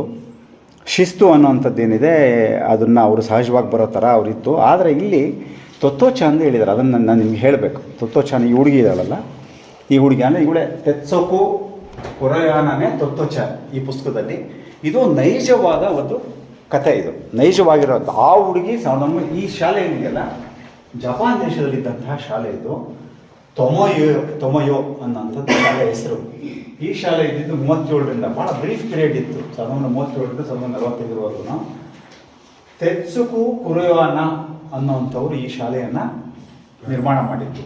ತುಂಬ ಒಂದು ಶೈಕ್ಷಣಿಕ ಚಿಂತನೆಗಳನ್ನು ಇಟ್ಕೊಂಡು ಇದನ್ನು ನಿರ್ಮಾಣ ಮಾಡ್ತಾರೆ. ಅಲ್ಲ, ಇವರು ಯಾರು, ಸೊಸಾಕು ಕೊಬಯಾಶಿ ನಿರ್ಮಾಣ ಮಾಡೋದು. ಅಲ್ಲಿ ಸ್ಟೂಡೆಂಟ್ ಈ ಪುಸ್ತಕದಲ್ಲಿ ತೊತ್ತೋಚಾನ್ ಅಂತ ಅವಳು ಹೇಳ್ಕೊಂತ ಬರ್ತಿದ್ದಾರೆ. ಇದನ್ನು ಬರೆದ ಮೇಲೆ ಈ ಪುಸ್ತಕ ಏನು ಅಂತ ಹೇಳಿದ್ರೆ, ಇದು ಯಾಕೆ ಇಷ್ಟು ಫೇಮಸ್ ಆಯಿತು ಅಂತ ಹೇಳಿದ್ರೆ, ಈ ಪುಸ್ತಕ ಜಗತ್ತಿನ ಸುಮಾರು 45-50 ಭಾಷೆಗಿಂತ ಮಿಲಿಯನ್ ಗಟ್ಟಲೆ, ಕೋಟಿಗಟ್ಟಲೆ ಈ ಪುಸ್ತಕ ಖರ್ಚಾಗಿದೆ. ಅಂತಹ ಒಂದು ಶಿಕ್ಷಕರು, ಶಿಕ್ಷಣ ಶಾಸ್ತ್ರಜ್ಞರು, ನೀತಿಜ್ಞರು, ಆಡಳಿತಗಾರರು, ಪೋಷಕರು, ವಿದ್ಯಾರ್ಥಿಗಳು ಓದಬೇಕಾದಂತಹ ಒಂದು ಪುಸ್ತಕ ಇದು. ಸೊ ಈ ಪುಸ್ತಕವನ್ನು ಮೊದಲು ಬರೆದಾಗ ಅವರು ಹೇಳ್ಕೊಂತಾರೆ, ಇದು ಇಷ್ಟು ಪ್ರಸಿದ್ಧಿ ಆಗುತ್ತೆ ಅಂತ ನನಗೆ ಅಂದಾಜಿರಲಿಲ್ಲ, ನನಗೆ ಇದು ಶಾಕಿಂಗ್ ಅಂತಾರೆ. ಈ ಪುಸ್ತಕದ ಬಗ್ಗೆ ಆಗಿರೋ ಡಿಸ್ಕಷನ್ಸು, ಈ ಪುಸ್ತಕದ ಬಗ್ಗೆ ಮಾತಾಡಿರೋಂಥದ್ದನ್ನು, ಪೇಪರಲ್ಲಿ ಬಂದಿರೋಂಥದ್ದನ್ನು ಜನಗಳು ಮಾತಾಡಿರೋದನ್ನು ಅವುಗಳಿಂದ ಪುಸ್ತಕಗಳನ್ನು ಮಾಡಿದ್ದಾರೆ. ಮತ್ತೆ ಅಷ್ಟು ಈ ಪುಸ್ತಕ ಅದು ಜನಪ್ರಿಯ ಆಗಿದೆ. ಅದರ ಆರಂಭದ ಒಂದು ಘಟನೆ ಈಗ ಬಂದಿರೋಂಥದ್ದು, ಈ ತೆತ್ಸಕು ಅಂದರೆ ಅವಳು ಒಂದು ಶಾಲೆಯಲ್ಲಿರ್ತಾಳೆ. ಆ ಶಾಲೆಯಲ್ಲಿದ್ದಾಗ ಆ ಹುಡುಗಿ ಹಿಂಗೆ ಕಿಟಕಿ ಇದೆಯಲ್ಲ, ಅಲ್ಲಿ ಒಂದು ಡೆಸ್ಕ್ ಇರುತ್ತೆ. ಯಾವಾಗಲೂ ಅವಳು ಏನು ಮಾಡ್ತಿರ್ತಾಳೆ, ಹೊರಗೆ ನೋಡ್ತಿರ್ತಾಳೆ. ಅಲ್ಲಿ ನೋಡಿದಾಗ ಅಲ್ಲಿ ಸಂಗೀತಗಾರರು, ಬೀದಿಯಲ್ಲಿ ವಾದ್ಯ ನುಡಿಸ್ಕೊಂಡು ಹೋಗ್ತಾರಲ್ಲ, ಅಲ್ಲಿ ಶಾಲೆ ಮುಂದೆ ಹೋಗೋಂಥ ಪಕ್ಕದಲ್ಲಿ ರಸ್ತೆ ಇಲ್ಲ, ಅದನ್ನು ಗಮನಿಸ್ತಿರ್ತಾಳೆ. ಯಾವಾಗಲೂ ನಿಮ್ಮ ಶಾಲೆಯೂ ಅಂತ ಮಕ್ಕಳಿರ್ತಾರೆ, ಅವರು ಏನೋ ಜಾಮೆಟ್ರಿ ಬಾಕ್ಸ್ ತೆಗೆಯೋದು ಮುಚ್ಚೋದು, ಆಮೇಲೆ ಪೆನ್ಸಿಲ್ ತೆಗೆಯೋದು ಮುಚ್ಚೋದು, ಇದನ್ನು 50 ಸರಿ ಮಾಡ್ತಿರ್ತಾರೆ, ಕೆಲವರು 500 ಸರಿ ಮಾಡ್ತಾರೆ. ಅವಳು ಹಂಗೆ ಅವಳು. ಆಮೇಲೆ ಬೀದಿಗಾರಲ್ಲಿ ಸಂಗೀತಗಾರರು ಹೋಗ್ತಿದ್ರೆ, ಬಾಯಲ್ಲಿ ನುಡಿಸು ನೀನು ಅಂತ ಜೋರಾಗಿ ಕೂಗಿ ಹೇಳ್ತಿರ್ತಾರೆ, ಪಕ್ಷಿನ ಅಬ್ಸರ್ವ್ ಮಾಡ್ತಿರ್ತಾರೆ. ಸೊ ಇದು ಟೀಚರ್ಗೆ ತುಂಬ ಕಿರಿಕಿರಿ ಆಗುತ್ತೆ ಇರೋಂಥದ್ದು. ಆಮೇಲೆ ಅವ್ರು ಹೊರಗೆ ನಿಂತ್ಕೊ ಅಂತೇಳಿ ಹೊರ ನಿಲ್ಲಿಸ್ತಾ ಇರ್ತಾರೆ. ಪಕ್ಕದ ಸ್ಕೂಲ್ ಕ್ಲಾಸ್ ಟೀಚರು ಅವ್ರು ಬಂದು ಯಾಕೆ ಒಳಗೆ ನಿಂತಿದೆಯಾ ಇಲ್ಲಿ ಅಂತ ಅವ್ರು ಕೇಳ್ತಾ ಇರ್ತಾರೆ. ಆವಾಗ ಅವ್ರಿಗೆ ಏನೂ ಗೊತ್ತೇ ಇರಲ್ಲ. ಆಮೇಲೆ ಒಂದು ದಿವಸ ಸಾಕಾಗ್ಬಿಟ್ಟು ಅವ್ರಿಗೆ, ಯಾರಿಗೆ, ಆ ಸ್ಕೂಲ್ ಟೀಚರ್ಸ್ಗೆ ಇವ್ರ ತಾಯಿನ ಕರೀತಾರೆ. ನೋಡಮ್ಮ, ನಿನ್ನ ಮಗುನ ನನಗೆ ಸಾಕಾಗ್ಬಿಟ್ಟಿದೆ, ಏನು ಮಾಡ್ತಾಳೆ ಅವಳು, ಇಂಥದ್ದೆಲ್ಲ ಮಾಡ್ತಾಳೆ. ಆ ತಾಯಿಗೆ ಅನ್ಸುತ್ತೆ ಮಕ್ಕಳಿರೋದೇ ಹೀಗಲ್ವಾ ಅನಿಸುತ್ತೆ. ಆಮೇಲೆ ಇಷ್ಟೆಲ್ಲ ಕಷ್ಟ ಕೊಡ್ತಾಳೆ ಅವಳು, ಇವಳನ್ನ ನೀವು ಬೇರೆ ಶಾಲೆಗೆ ಕರ್ಕೊಂಡೋಗಿ. ಆಮೇಲೆ ಅದನ್ನು ಬಿಡಿಸ್ಕೊಂಡು ಈ ತೊಮಯೋ ಶಾಲೆಗೆ ಕರ್ಕೊಂಡ್ಬರ್ತಾರೆ. ಈ ಶಾಲೆ ಹೆಂಗಿರುತ್ತಂದರೆ, ನೀವು ನಮ್ಮ ಊರುಗಳಲ್ಲಿ, ಕೆಲವು ಊರುಗಳಲ್ಲಿ ನೀವು ಅಬ್ಸರ್ವ್ ಮಾಡಿರ್ಬೇಕು, ರೈಲ್ವೆ ಬೋಗಿ ಥರದ್ದೊಂದು ಶಾಲೆಗಳನ್ನ ಮಾಡಿದ್ದಾರೆ ಪೇಂಟ್ ಮಾಡಿ. ಅಲ್ಲಿ ನಿಜವಾದ ರೈಲ್ವೆ ಬೋಗಿನ ಅವರು ಶಾಲೆ ಥರ, ಅಂದರೆ ಅನ್ಯೂಸ್ಡ್, ಚೆನ್ನಾಗಿದ್ದೆ ಅದು ಏನೋ ಕೆಲಸಕ್ಕೆ ಬರದೇ ಇರೋಂಥ ರೈಲ್ವೆ ಬೋಗಿನೇ ಕ್ಲಾಸ್ ರೂಮ್ ಮಾಡಿರ್ತಾರೆ ಒಂದು ಕ್ಲಾಸ್ನ. ಆಮೇಲೆ ಅಲ್ಲಿ ಆ ಕಮಾನೇ ಒಂಥರ ಇರುತ್ತೆ, ಅಂದರೆ ಏನೋ ವೆಲ್ಕಮ್ ಬೋರ್ಡ್ ಇದೆಲ್ಲ ನಮ್ಮದೆಲ್ಲ ಇದೆ, ಎಲ್ಲವೂ ಸಹ ಆರ್ಟಿಫಿಷಿಯಲ್ ಆಗಿರ್ತಾವೆ, ಅದೆಲ್ಲ ನ್ಯಾಚುರಲ್ ಥರ ಮಾಡಿರ್ತಾರೆ. ಅವಳು ಹೋಗ್ತಾಳೆ ಸೇರೋಕ್ಕೆ. ಹೋಗ್ತಿದ್ದ ಹಾಗೇನೆ, ಅಯ್ಯೋ ಏನು ಹಿಂಗಿದೆಯಲ್ಲ ಸ್ಕೂಲ್ ಇದು, ಅಯ್ಯೋ ರೈಲ್ವೆ ಸ್ಕೂಲಾ, ಅವಳಿಗೆ ತಿರ್ಲಾಗ್ಬಿಡುತ್ತೆ ಅವಳಿಗೆ. ಆಮೇಲೆ ಹೆಡ್ ಮಾಸ್ಟರ್ ಬರ್ತಾರೆ, ನೀವು ರೈಲ್ವೆ ಮಾಸ್ಟ್ರಾ, ಸ್ಟೇಷನ್ ಮಾಸ್ಟ್ರಾ, ಹೆಡ್ ಮಾಸ್ಟ್ರಾ ಅಂತ ಕೇಳ್ತಾರೆ ಅವರು. ತಾಯಿಗೆ ಒಂಥರ ಇದು ಕಸಿ ಬಿಸಿ, ಇವಳು ಅಲ್ಲಿ ಹೊರಗಾಕಿದ್ದಾರೆ, ಸೇರ್ಸಕ್ಕೆ ಕರ್ಕೊಂಡ್ಬರ್ತಿದ್ದೀನಿ ನಾನು ಇವಳನ್ನ, ಏನಪ್ಪ ಇವಳು ಹಿಂಗೆ ಮಾಡ್ತಾಳೆ ಇವಳು ಅಂತ ಅವ್ರಿಗೆ ಒಂಥರ ಹಿಂಸೆ ಆಗುತ್ತೆ. ಯಾರು, ಹೆಡ್ ಮಾಸ್ಟರ್ ಇವರೇ, ಕೋಬಾಯಾಶಿ ಬಂದು ಅವ್ರನ್ನ ಯಾಕೆ ಬಂದ್ರಿ, ಹಿಂಗೆ ಸೇರ್ಸಕ್ಕೆ ಬಂದ್ರಿ, ಆಯಿತು ನೀವು ಹೋಗಿ, ನೀವು ನಾನು ಮಾತಾಡ್ತೀನಿ, ಕೂರಿಸ್ಕೊಂತಾರೆ ಮಾತಾಡೋಕ್ಕೆ. ನೀನು ಏನೇನು ಇದೆಯೋ ನೀನು ಹೇಳು, ನೀನು ಹೇಳ್ತಾ ಹೋಗು, ನಿನ್ನ ಹಳೆ ಶಾಲೆ ಬಗ್ಗೆ ನೀನು ಏನೇನು ಹೇಳಬೇಕು ಅನಿಸುತ್ತೋ ನೀನು ಹೇಳ್ತಾ ಹೋಗು. ಅದು ಮೊದಲನೇ ಸಾರಿ ಒಬ್ಬರು ದೊಡ್ಡವರು, ಒಬ್ಬರು ಅದ್ರ ಹೆಡ್ ಮಾಸ್ಟ್ರು, ಒಬ್ಬರು ಟೀಚರು ತನ್ನ ತಾಯಿ ಬಿಟ್ಟು ನಿಮಗೆ ಏನಾದರೂ ನೀವು ಹೇಳುವಂಥ ಜೀವನದಲ್ಲಿ ಹೇಳಿದಂಥದ್ದು, ಚಿಕ್ಕ ಹುಡುಗಿ ಅವ್ರು, ಇನ್ನು 1ನೇ ಕ್ಲಾಸ್ ಹೇಳಕ್ಕೆ ಶುರು ಮಾಡ್ತಾಳೆ. ಅವ್ರ ಮನೇಲಿ ಏನೋ ನಾಯಿ ಇರುತ್ತೆ, ಆಮೇಲೆ ಅವತ್ತು ಅವಳು ಟ್ರೈನಲ್ಲಿ ಬಂದಿದ್ದು, ಆ ನಾಯಿ ಇದು ಮಾಡಿದ್ದು, ಹಳೆ ಸ್ಕೂಲ್ ಹಿಂಗಿತ್ತು, ಹೇಳ್ತಾ ಹೋಗ್ತಾಳೆ. ಅವರು ಏನೂ ಇಲ್ಲ, ಮಧ್ಯನೇ ಅವರು ಮಾತಾಡಲ್ಲ. ಇಟ್ಸ್ ವೆರಿ ಸ್ಮಾಲ್ ಸ್ಕೂಲ್ ಅದು, ಎಲ್ಲ ಸೇರಿದ 40-50 ಮಕ್ಕಳು ಇರೋಂಥ ಶಾಲೆ, 1ರಿಂದ 5ರವರೆಗೂ ಇರೋಂಥ ಶಾಲೆ. 4 ಗಂಟೆ ಮಾತಾಡ್ತಾರೆ ಹೆಡ್ ಮಾಸ್ಟ್ರು, 4 ಗಂಟೆ ಕೇಳಿಸ್ಕೊಳ್ತಾರೆ. ಎಲ್ಲ ಆಮೇಲೆ ಮುಗಿತಾ, ಇನ್ನು ಹೇಳು, ಇನ್ನೇನಾದರೂ ಇದೆಯಾ, ಹೇಳಿದ್ದೆಲ್ಲ ಸಾಕಾಗಿ ಇನ್ನೂ ಇದೆಯಾ ಅಂತ ಕೇಳಿದ್ದು ಫಸ್ಟ್ ಟೈಮ್. ಅಷ್ಟು ಖುಷಿ ಆಗ್ಬಿಡುತ್ತೆ ಅವಳಿಗೆ ಶಾಲೆ ಅಂತ ಹೇಳಿದ್ರೆ. ನನ್ನನ್ನು ಎಷ್ಟು ಕೇಳಿಸ್ಕೊಂಡ್ರಲ್ಲ ಇವರು, ಒಬ್ಬರು ಇಷ್ಟೊಂದು ಕೇಳಿಸ್ಕೊಳಕ್ಕೆ ಸಾಧ್ಯ ಇದೆಯಾ. ನೆಕ್ಸ್ಟ್ ಡೇ ಅವಳಿಗೆ ಆ ರೈಲ್ವೆ ಹೋಗಿದೆ ಸ್ಕೂಲು, ಈ ಕಡೆ ಹೆಡ್ ಮಾಸ್ಟರ್ ಈ ಥರ ಕೇಳಿಸ್ಕೊಳ್ತಾರೆ. ಶಾಲೆ ನೋಡಿದ್ರೆ ಶಾಲೆ ಥರನೇ ಇಲ್ಲ, ಅಂದರೆ ಅಲ್ಲಿ ಹೇಗೆ ಇದೆಲ್ಲ ಬೈತಾ ಇದ್ರು, ಎಲ್ಲರೂ ಆರಾಮಾಗಿ ಆಟ ಆಡ್ಕೊಂಡೆ ಕಲಿತಾ ಇದ್ದಾರೆ. It's a wonderful school. ಮನೆಗೆ ಹೋಗ್ತಾಳೆ, ಮಲ್ಕೊಳಕ್ಕೆ ಹೋಗ್ತಾಳೆ, ನಿದ್ದೆನೇ ಬರಲ್ಲ ಅವಳಿಗೆ. ಸ್ಕೂಲ್ ಯಾವಾಗ ಹೋಗ್ತೀನಿ ನಾನು ಬೆಳಿಗ್ಗೆ ಅಂತ. ಬೆಳಿಗ್ಗೆ ಬೇಗ ರೆಡಿಯಾಗಿ ನಾಯಿ ಹೇಳ್ತಾಳೆ, ಒಂದು ಇದರೊಳಗೆ ತುಂಬ ಚೆನ್ನಾಗಿದೆ ಆ ಪ್ರಸಂಗಗಳೆಲ್ಲ. ನಾಯಿ ನಾನು ಹೊಸ ಸ್ಕೂಲ್ಗೆ ಹೋಗ್ತಿದ್ದೀನಿ, ನಾನು ಭಾಳ ಚೆನ್ನಾಗಿದೆ ಅದು ಅಂತ ಹೇಳ್ಕೊಂತ ಮತ್ತೆ ಬರ್ತಾಳೆ. ಅಂದರೆ ಆ ಒಂದು ಕಿಟಕಿಯ ಬದಿಗಿರುವಂತಹ ನಿಂತ್ಕೊಳ್ತಕ್ಕಂಥ ಒಬ್ಬ ಹುಡುಗಿ, ಶಾಲೆಯಿಂದ ಹೊರ ತಳ್ಳಲ್ಪಟ್ಟಂತಹ ಹುಡುಗಿ ಈ ಶಾಲೆ ಅಪ್ಕೊಳ್ತು. ಈ ಶಾಲೆ ಅಂತಹ ಎಲ್ಲ ಮಕ್ಕಳನ್ನು ಸೇರಿಸ್ಕೊಂಡು ಮಾಡಿದಂತಹ ಶಾಲೆ. ಅಂಥ ಶಾಲೆಯಲ್ಲಿ ಶಿಸ್ತು ಹೇಗಿತ್ತು ಅಂತ ಈ ಪಾಠಲ್ಲಿ ನೀವು ಓದಿದ್ದು, ಅದಕ್ಕೆ ಅವರು ಅದನ್ನ ಹೇಳಿದ್ದು. ಸೊ ನೆಕ್ಸ್ಟ್ ತೊಗೊಂಡಿದ್ದು ಮಧ್ಯೆ ಹೇಳ್ತಾ ಹೋಗ್ತೀನಿ ನಾನು ಇದನ್ನು. ಸಂಗೀತ ವ್ಯಾಯಾಮ ಎಲ್ಲಿ ಬಿಟ್ಟಿದ್ವಿ ನಾವು, ನಿಮ್ದು ಆಯಿತಾ? ಹಾಂ, ನೀವು 5 ಜನ. ಹಾಂ ಹಾಂ, ಅವಕಾಶ ಇದೆ ಸಂಗೀತ ವ್ಯಾಯಾಮ. ಓಕೆ, ನಾವು ಅದಕ್ಕೆ ಹೆದರ್ಕೊಳ್ಬೇಕಾದದ್ದು ಅಂತ ಹೇಳಿದ್ದಾರೆ ಸರ್. ಕಣ್ಣಿದ್ದು ಸೌಂದರ್ಯವನ್ನು ನೋಡದ, ಕಿವಿದ್ದು ಸಂಗೀತವನ್ನು ಕೇಳದ, ಮನಸ್ಸಿದ್ದು ಸತ್ಯವನ್ನು ಅರಿಯದೆ ನಾವು ಹೇಳ್ಬಿಡಿ, ಪೂರ್ತಿ ಹೇಳ್ಬಿಡಿ, ಅದು ಪೂರ್ತಿ ಇನ್ನೂ ಸರಿ ಚೆನ್ನಾಗಿ ಓದ್ಬಿಡಿ. ನಾನು ಓದೋದು ನೀವೇ ಓದ್ಬಿಡಿ ಅಷ್ಟೇ. ಕರಗದ ಸ್ಥಿತಿಗಳು ನಾವು ಹೆದರ್ಕೋಬೇಕಾಗಿದ್ದು ಅದಕ್ಕೆ. ಎಂಥ ಎಕ್ಸಲೆಂಟ್ ಲೈನ್ಸ್ ಅಲ್ಲ. ಹಾಂ, ಇನ್ನೊಂದು ಸರಿ ಓದ್ತೀನಿ ನೋಡಿ ಮೇಡಮ್. ಈಗ ಆಮೇಲೆ ಓದೋದು ಈಗಲೇ ಓದ್ಬಿಡ್ತೀನಿ ಅವ್ರು ಓದಿರೋದ್ರಿಂದ. ಕಣ್ಣಿದ್ದು ಸೌಂದರ್ಯವನ್ನು ನೋಡದ, ಕಣ್ಣಿದೆ ಸೌಂದರ್ಯನೂ ಇದೆ, ನೋಡದೇ ಇರೋಂಥದ್ದು. ಕಿವಿಯಿದ್ದು ಸಂಗೀತವನ್ನು ಕೇಳದ, ಮನಸ್ಸಿದ್ದು ಸತ್ಯವನ್ನು ಅರಿಯದ. ಇದು ಹೃದಯವಿದ್ದು ಕರಗದ ಸ್ಥಿತಿಗಳಿಗೆ ನಾವು ಹೆದರ್ಕೋಬೇಕು. ನಿನ್ನೆ ಏನು ಮಹಾರಾಜು ನಮಗೆ ದೈವ ಪ್ರಜ್ಞೆ ಬಗ್ಗೆ ಮಾತಾಡಿದ್ರಲ್ಲ, ದೈವಿ ಪ್ರಜ್ಞೆ ಇಲ್ಲಿದೆ ಅಲ್ವ, ಅದಕ್ಕೆ ಹೆದರ್ಕೋಬೇಕು ನಾವು ಅಂತ. ಹಾಂ, ನೆಕ್ಸ್ಟ್.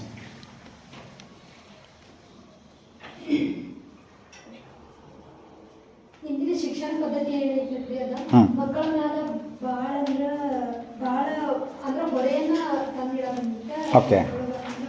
ಬರೆದಿದ್ದ ಪದಗಳಿಂದ ತುಂಬಿಕೊಂಡು ಬರೆದಿದ್ದ ಪದಗಳಿಂದ ತುಂಬಿಕೊಂಡು ಅಂತ ತಿಳಿಸಿ. ಹಾಂ, ಅಂದರೆ ಸುಮ್ಮನೆ ನಾವು ಬರೆದಿರೋದೇ ಎಲ್ಲವೂ ಸಹ ಎಲ್ಲ ರಿಟರ್ನೇ ಇದೆ, ಎಕ್ಸ್ಪೀರಿಯನ್ಸ್ ಇಲ್ಲ ಅಂತ ಅಲ್ವಾ? ತುಂಬ ಚೆನ್ನಾಗಿದೆ. ಹಾಂ, ಇಲ್ಲ ಒಂದು ನಿಮಿಷ, ಇಲ್ಲಿ ಯಾರು ಮತ್ತೆ 5 ಜನ ಆಗಬೇಕಿಲ್ಲಿ, ಆಮೇಲೆ ಉಳಿದವ್ರಿಗೆ.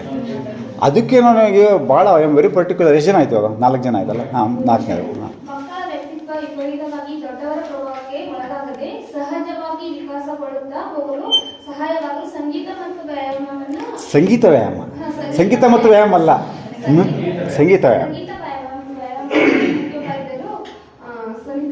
ಒಂಚೂರು ವಿವರಿಸ್ತೀರಾ ಅದು ಆ ಲೈನ್ನ ಹೇಳೋಕ್ಕಾಗತ್ತಾ? ಹಾಂ, ಮಕ್ಕಳ ಮನಸ್ಸು ಚಂಚಲ ಇರ್ತೈತಲ್ರಿ, ಅದನ್ನ ಹೋಗ್ಲಾಡ್ಸಕ್ಕ ಸಂಗೀತ ವ್ಯಾಯಾಮವನ್ನ ಹಾಂ, ಓಕೆ ಓಕೆ. ಹಾಂ, ಆಯಿತು, ನೋಡೋಣ. Next madam.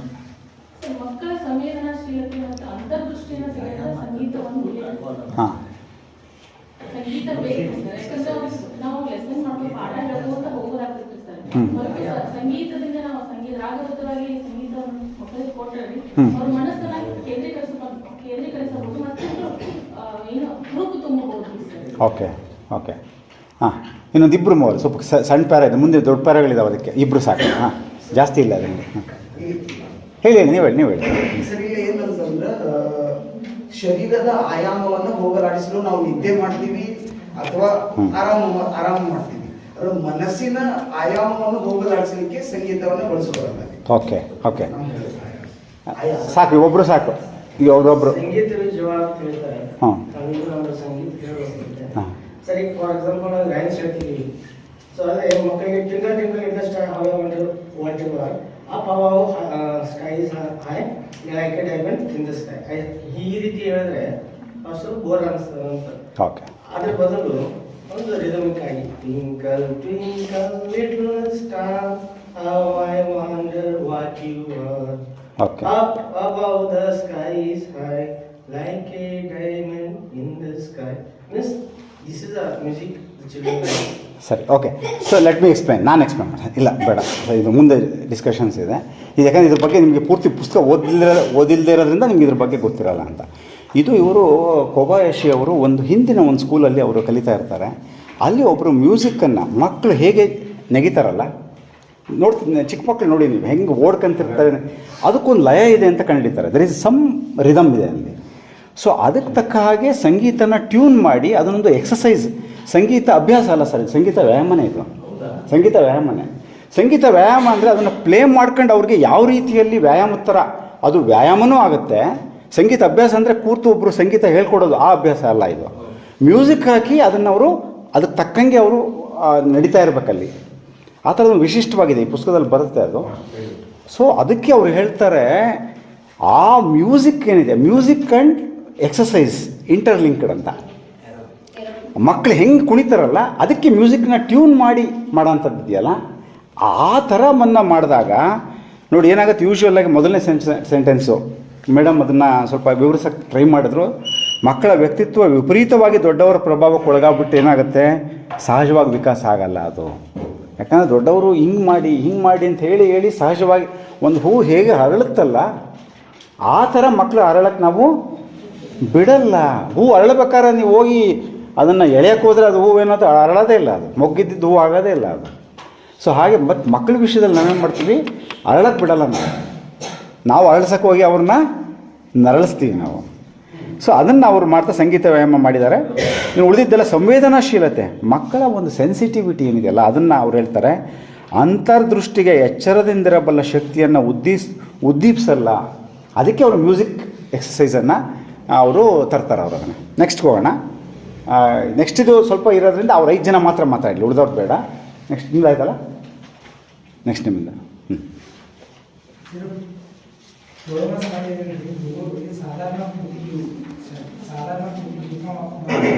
ಹಾಂ ಹಾಂ ಓಕೆ ಓಕೆ. ಆಮೇಲೆ ಆ ಬಟ್ಟೆಗಳು ಕೊಳೆ ಆದರೆ ಬೈಬಲನ್ನು ತಿನ್ಬೇಕನ್ನೋಂಥ ಭಯದಿಂದ ಅವರು ಬಟ್ ಏನೋ ಇನ್ನು ಸರ್ ಹೇಳಿ. ಬಟ್ಟೆಗಳನ್ನು ಕೊಳೆ ಆದರೆ ಹಾಂ ಬೈಗಳು ತಿನ್ಬೇಕಾ? ಹಾಂ, ಕೊಳೆ ಆದರೆ ಹೆಂಗೆ ಕೊಳೆ ಮಾಡ್ಕೊಂಬಂದಿದೆ ಅಂದರೆ ಕರೆಕ್ಟ್. ಹಾಂ, ನೆಕ್ಸ್ಟ್. ಮಕ್ಕಳು ಬಟ್ಟೆನ ಮುಂದಾಗ ತಂದೆ ತಾಯಿ ಏನು ಅದರಿಂದ ಕರೆಕ್ಟ್ ಸರಿ. ಹಾಂ, ವಿದ್ಯಾರ್ಥಿಗಳ ಸಮಗ್ರ ವಿಕಾಸಕ್ಕೆ ಯಾವ ಅಡ್ಡಿ ಆಗಬಾರ್ದು ಅನ್ನೋ ಒಂದು ವಿಷಯವನ್ನ ಹೇಳಿದ್ದಾರೆ. ಚಲೋ ಬಟ್ಟೆ ಹಾಕೊಂಡು ಏನೋ ಆಟ ಆಡಿದ್ವಿ ಹೊಲಸಾದು ಓಕೆ ಬೈತಾರ ಅಥವಾ ಸಾಧಾರಣ ಆಯ್ತು ಅಂತಂದ್ರೆ ನಡೀತದೆ. ಲಕ್ಷ್ಮಿ ಅವರು ಮುಂದುವರಿದ ಭಾಗ ಮಾತುಗಾರಿಕೆ ಕೌಶಲ್ಯವನ್ನ ಮಕ್ಕಳಿಗೆ ಹೆಂಗ್ ಬೆಳೆಸಬೇಕು ಅನ್ನೋದ್ರ ಬಗ್ಗೆ ಈ ಬಹಳಷ್ಟು ಚೆನ್ನಾಗಿ ಪ್ರಸ್ತುತಪಡಿಸಿದ್ದಾರೆ.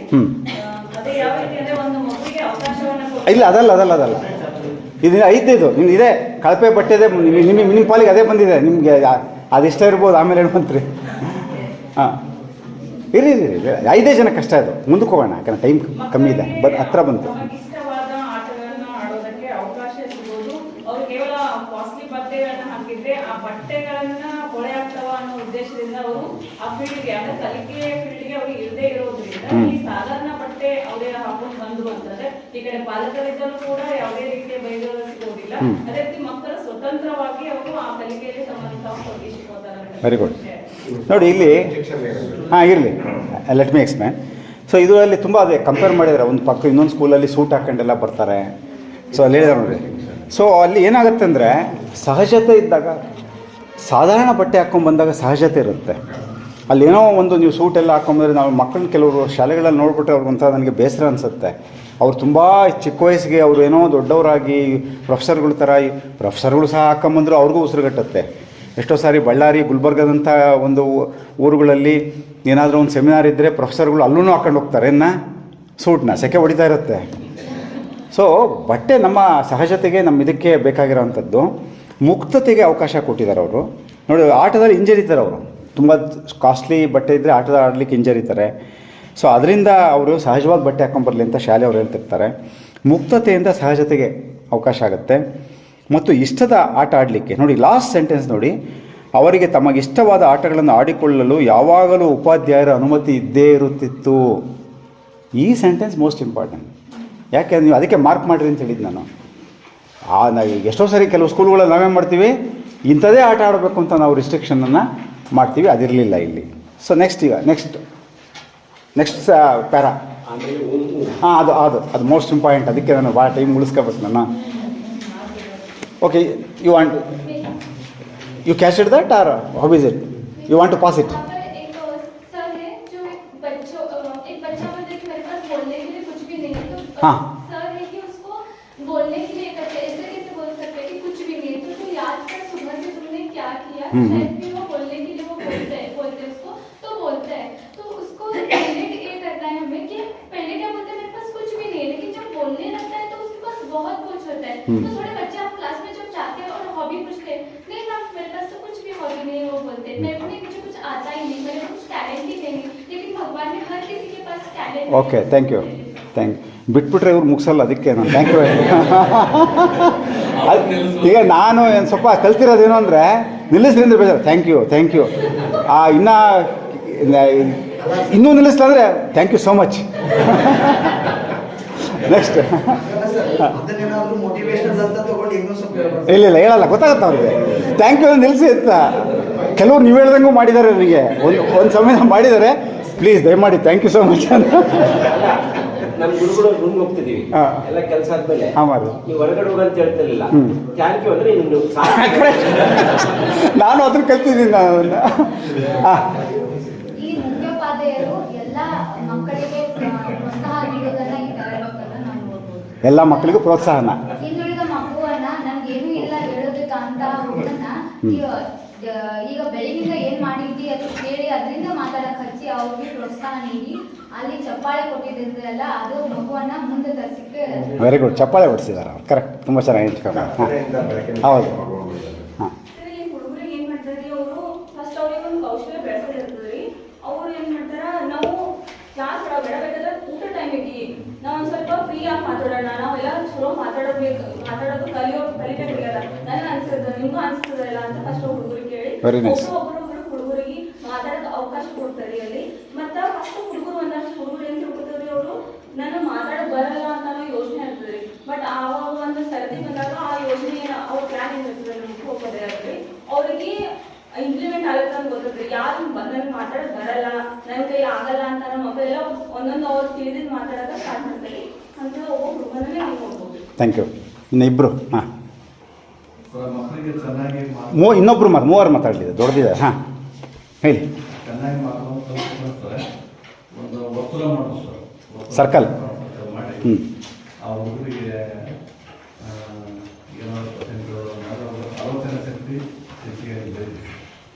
ಅಲ್ಲ, ಇದು ನಮ್ಮ ಶಾಲೆಗಳಿಗೆ ಇದನ್ನು ಸ್ವಲ್ಪ ಕಂಪೇರ್ ಮಾಡ್ಕೊಂಡು ನಮ್ಮ ಕ್ಲಾಸಲ್ಲಿ ಅದನ್ನು ಸ್ವಲ್ಪ ಹೇಳಕ್ಕೆ ಟ್ರೈ ಮಾಡಿದ್ರೆ ಮಾಡಿ. ನೆಕ್ಸ್ಟ್ ನೀವಲ್ಲ ಅವ್ರದ್ದು ಮುಗಿದಿಲ್ಲ, ಇನ್ನು ಅವ್ರ ಪಾಳಿನ ಮುಗಿದಿಲ್ಲ. ಹಾಂ, ಹೇಳಿ. ಅಲ್ಲ ಅವರು ನೆಕ್ಸ್ಟ್ ನಿಮ್ಮ ಪಕ್ಕ ನಿಮ್ದು ಆದಮೇಲೆ ಅವರು ನೆಕ್ಸ್ಟು. ಅದು ಅವ್ರು ಹೇಳ್ತಾ ಇಲ್ವಲ್ಲ ಮಾತಾಡೋದು. ಮಾತಾಡುವಂಥ ಮಕ್ಕಳಿಗೆ ಆದ್ಯತೆ ಇರೋದಾಗ ಹಾಂ ಕೆಲವು ಮಾತಿನಲ್ಲಿ ಹಿಂಜರಿಕೆದಂಥ ಮಕ್ಕಳಿಗೆ ಹಾಂ ಅಲ್ಲಿ ಅವರಿಗೆ ಭಾಗವಹಿಸಲಿಕ್ಕೆ ಹೇಳಿದಾಗ ಅವರು ಸರದಿ ಪ್ರಕಾರ ಮಾತನಾಡೋದ್ರಿಂದ ಹಿಂಜರಿಕೆ ಆಗುತ್ತೆ. ಹಾಂ ಹಾಂ ಅವರಿಗೆ ನ್ಯಾಚುರಲ್ ಗುಂಪು ಮಾತಾಡೋಕ್ಕೆ ಅವ್ರಿಗೆ ಇಷ್ಟ ಆಗ್ತದೆ. ಓಕೆ, ಅವರಿಗೆ ಸರದಿ ಪ್ರಕಾರ ನೀವು ಕೊಟ್ಟರಲ್ಲ ಈ ರೀತಿ ಮಾತಾಡುತ್ತೆ ಅವರಿಗೆ ಓಕೆ ಓಕೆ. ಹಾಂ, ಇಲ್ಲ ಅವ್ರು ಮುಗಿಲ್ಲ, ಕೊಡ್ತೀನಿ. ನೆಕ್ಸ್ಟ್ ಇನ್ನೊಬ್ಬರು. ಅಭ್ಯಾಸದಲ್ಲಿ ಹಿಂದುಳಿದಿರ್ತಕ್ಕಂಥ ಮಕ್ಕಳಿಗೂ ಕೂಡ ಅವಕಾಶವನ್ನು ಕೊಟ್ಟು ಏನು ಗೊತ್ತಿಲ್ಲ ಮಾತಾಡೋಣ ವಿದ್ಯಾರ್ಥಿಗಳನ್ನು ಕೂಡ ಗೊತ್ತಿರುವಂಥವರು ಮಾತಾಡಿಸ್ಲಿಕ್ಕೆ ಹುರಿದುಂಬಿಸೋದು. ಈಗ ಯಾರಾದರೂ ಒಂದು ಇಬ್ಬರು ಅಥವಾ ಮೂವರು ಯಾರು ಮಾತಾಡದೇ ಇರೋರು, ಈಗ ಜಾಸ್ತಿ ಮಾತಾಡಿರೋದು ನಾವೇ ಸುಮ್ಮನಾಗೋಣ. ಮಾತಾಡ್ತಾರೆ ಮೇಡಮ್ ಮಾತಾಡಿಲ್ಲ, ಹೇಳಿ ಮ್ಯಾಮ್.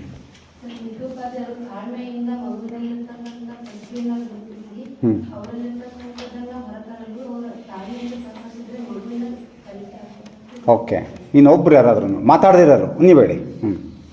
ಸರ್, ಇಲ್ಲಿ ಒಂದು ಇದಿದೆ. ದೊಡ್ಡ ಹುಡುಗನೊಬ್ಬ ತುಂಬಾ ಮುಂದಕ್ಕೆ ಬಾಗಿದ್ದನು. ಆಯ ತಪ್ಪಿ ಬಿದ್ದು ಊಟದ ಡಬ್ಬಿಗೆ ಮುಖ ಚಚ್ಚಿಕೊಂಡನು ಅಂತ. ಇಲ್ಲಿ ಹೇಗಂದ್ರೆ ಅವ್ರ ಒಬ್ಬ ಹುಡುಗಾಮಿ ಅವ್ರೇನ್ ಹೇಳ್ತಾರಲ್ಲ, ಇನ್ನೂ ಹೇಳು ಅನ್ನೋದೇ ಕ್ಯೂರಿಯಾಸಿಟಿ ಐತಿ. ಒಬ್ಬ ಹುಡುಗ ಏನಾದ್ರು ಒಂದು ವಿಷಯವನ್ನ ಸ್ವಲ್ಪ ಹೇಳ್ದಂದ್ರೆ ಅದ್ರ ಮುಂದಿನ ಸಾಲನ ಅವ್ರ ತಾವಾಗೇನೆ ಸೃಷ್ಟಿಸಿಕೊಂಡಿರ್ತಾರೆ ಬೇರೆ ಹುಡುಗರು. ಅಂದ್ರೆ ನಾನು ಹೇಳ್ಬೇಕು, ಅಂದ್ರೆ ಚಪ್ಪಾಳೆ ತಟ್ಟ ಹೇಳ್ತಿರ್ತಾರಲ್ರಿ, ಆ ರೀತಿ ಶಾಲೆಗಳಿಗೆ ನೋಡಿದಾಗ ಇದನ್ನ ನಾನು ಹೇಳ್ಬೇಕು, ನನಗೂ ಚಪ್ಪಾಳೆ ಸಿಗ್ತೈತಿ ಅಂತ ಹೇಳಿ ಮುಂದೆ ನೋಡಿದ್ರೆ ದೊಡ್ಡವನಾದ ಮೇಲೂ ಸಹ ಆ ಹುಡುಗನಿಗೆ ಆ ಚಪ್ಪಾಳೆ ಸದ್ದನ್ನು ಮರೆಯಲು ಸಾಧ್ಯವಾಗಲಿಲ್ಲ. ಈ ಒಂದು ಎನ್ಫೋರ್ಸ್ಮೆಂಟ್, ಪಾಸಿಟಿವ್ ಎನ್ಫೋರ್ಸ್ಮೆಂಟ್ ಆತನಿಗೆ ಏನಾಗ್ತೈತೆ ಅಂದ್ರೆ ಮುಂದೆ ಬೆಳವಣಿಗೆ ಏನೇ ಸಹಾಯ ಆಗ್ತೈತಿ. ಆತ ಮತ್ತೆ ಬೇರೆ ಒಂದು ಯಾವುದೋ ಹುದ್ದೆ ಆಗಲಿ ಯಾವುದೋ ಒಂದು ಇದ್ರೊಳಗೆ ಬಂದ್ರೆ ಇದು ಮುಂದೆ ಪರಿಣಾಮಕಾರಿಯಾಗಿ ಈ ಪಾಸಿಟಿವ್ ರೀಎನ್ಫೋರ್ಸ್ಮೆಂಟ್ ಯೂಸ್ ಆಗ್ತೈತೆ ಅಂತ ಹೇಳಿ. Yes sir. ಸೊ ಇನ್ನು ಒಂದು ಸ್ವಲ್ಪ ಅದನ್ನು ನೀವು ಈ ಒಂದು ಪ್ರಸಂಗದಲ್ಲಿ ಬಂದಿರೋಂತಹ ಮಕ್ಕಳು ನಿಮ್ಮ ತರಗತಿಗಳಲ್ಲಿದ್ದಾರಾ? ಅದನ್ನು ಯಾರು ಹೇಳಿಲ್ಲ. ಒಂದು ಸೆಕೆಂಡ್ ಇನ್ನು ನನ್ನ ಸರ್ದು ಇವಾಗ ಇರಲಿ, ಆಯಿತು. ಈಗ ಅವಕಾಶ ಕೊಡ್ತೀನಿ ನಾನು, ಈಗ ಅವಕಾಶ ಕೊಡ್ತೀನಿ. ಅಂತಹ ಮಕ್ಕಳು ಇದ್ದಾರೆ ಅಂತ ನೀವು ಹೇಳಿದ್ರಿ. ಅಂತಹ ಮಕ್ಕಳಿಗೆ ಮಾತಾಡ್ಸೋಕ್ಕೆ ನಾವೇನಾದರೂ ಮಾಡಿದ್ದೀವಾ? ಸರ್, ನಾನು ಈ ಸಲ ಬ್ಲಾಕ್ ಟಿಫಿನ್ ಚುಟ್ಕಾಗಿ ಹೇಳ್ಬೇಕು. ನಾನು ಮೊದಲನೇ ಸಲ ಏನು ಮಾಡಿದೆ ಸರ್, ಫಸ್ಟ್ ಕ್ಲಾಸ್ ಹೋದಾಗ ನಾನೇ ಕೆಲವೊಂದಿಷ್ಟು ಟಾಪಿಕ್ಗಳು ಕೊಟ್ಟು ನೀವು ಇದ್ರ ಬಗ್ಗೆ ನಾಳೆ ಮಾತನಾಡಬೇಕು ಅಂತ ರೋಲ್ ನಂಬರ್ ವೈಸ್ ಹೇಳಿದ್ದೆ ಸರ್. ಬಟ್ ಮೊದಲನೇ ಸ್ಟೂಡೆಂಟೇ ಬಂದ್ಬಿಟ್ಟು ನನಗೆ ಮಾತಾಡಕ್ಕೆ ಆಗೋದಿಲ್ಲ ಸರ್, ನಾನು ನಾಳೆ ಹೇಳ್ತೀನಿ ಅಂತ ಪೋಸ್ಟ್ಪೋನ್ ಆಯ್ತು ಸರ್. ಆದ್ರೆ ಇದು ನಾಳೆ ಕೂಡ ಅದೇ ಸೇಮ್ ಆಗಿದ್ದಕ್ಕೆ ನಾನು ಇದೇ ರೀತಿ ನೀನು ಬೆಳಗಿದ್ದ ಏನ್ ಮಾಡಿದೆ ಅನ್ನೋದ್ರ ಬಗ್ಗೆನೇ ಹೇಳಿದೆ ಸರ್. 10-15 ನಿಮಿಷದವರೆಗೂ ಅವನನ್ನೇ ಹೇಳಿ ಮಾತಾಡಿದೆ. ಹೇಳಿದ್ನ ನೀವು ಅವಕಾಶ ಕೊಟ್ರಾ? ಇದನ್ನ ಯಾಕೆ ಹೇಳಿದೆ ಅಂತ ಹೇಳಿಲ್ಲ ನೀವು? ಇಲ್ಲ ಸರ್, ಹೇಳಿಲ್ಲ. ಯಾಕಂದ್ರೆ ನಾನು ಅವ್ರಿಗೆ ಕೊಟ್ಟಿದ್ದು ವಿಷಯ ಬೇರೆ ಇತ್ತು ಸರ್. ಆದ್ರೆ ಅವ್ರಿಗೆ ಅದನ್ನ ಕಲ್ಕೊಂಡ್ಬಂದು ನಾನು ಹೇಳ್ತೀನಿ ಅನ್ನೋ ನಂಬಿಕೆ ಬರ್ಲಿಲ್ಲ ರೀ. ಓಕೆ. ಆದ್ರೆ ಅವ್ನಿಗೆ ಏನ್ ಗೊತ್ತಿದೆ ಅದನ್ನ ಹೇಳ್ಬೇಕು ಅವನಿಗೆ ಧೈರ್ಯ ಇತ್ತು ಸರ್. ಹಾಗಾಗಿ ಆ ಸನ್ನಿವೇಶಗಳನ್ನ ಕಲ್ಪಿಸ್ಕೊಟ್ಟಾಗ ಹೋಗಿ ಮಾತಾಡಿದ್ರು ಸರ್. ಒಬೇಶಿ ಟೆಕ್ನಿಕ್ ಯೂಸ್ ಮಾಡಿದಾರ. Very nice. ಬಂದಿದೆ. ಹಾಂ, ಹೌದು. ಅಲ್ಲ, ಒಂದು ನಿಮಿಷ, ನೀವು ಅಮ್ಮ ಈಗ ತಾನೇ ಮಾತಾಡಿದ್ರೆ ಸ್ವಲ್ಪ ಎಲ್ಲರಿಗೂ ಅವಕಾಶ ಕೊಡೋಣ. ಯಾರು ಮಾತಾಡಿಲ್ಲ? ಲಕ್ಷ್ಮಿಯವರು, ಇನ್ನು ಬೇರೆಯವರು ನನಗೆ ಸ್ವಲ್ಪ ಮಾತಾಡೋದಕ್ಕೆ ಸ್ವಲ್ಪಕ್ಕಿಂತ. ಹಾಂ, ನೀವು ಹೇಳಿ. ಏನು ಮಾಡ್ಬೋದು ಬೇಡ. ನಾನಿಲ್ಲಿ ಈ ಥರ ಅವು ಅನ್ನೋಂಥ ಮಕ್ಕಳು ನಮ್ಮ ತರಗತಿಯಲ್ಲಿದ್ದಾರಾ? ಬಾಯಿ ಬಿಡದೇ ಇರೋ ಮಕ್ಕಳಿದ್ದಾರಾ? ಅವರು ಸಪೋಸ್ ಯಾವತ್ತಾದರೂ ಒಂದು ದಿವಸ ಮಾತನಾಡಲಿಕ್ಕೆ ನಾವು ಪ್ರಾಂಪ್ಟ್ ಮಾಡಿದ್ದೀವಾ? ಅವ್ರಿಗೆ ನಾವು ಟ್ರಸ್ಟ್ ಮಾಡಿದ್ದೀವಾ?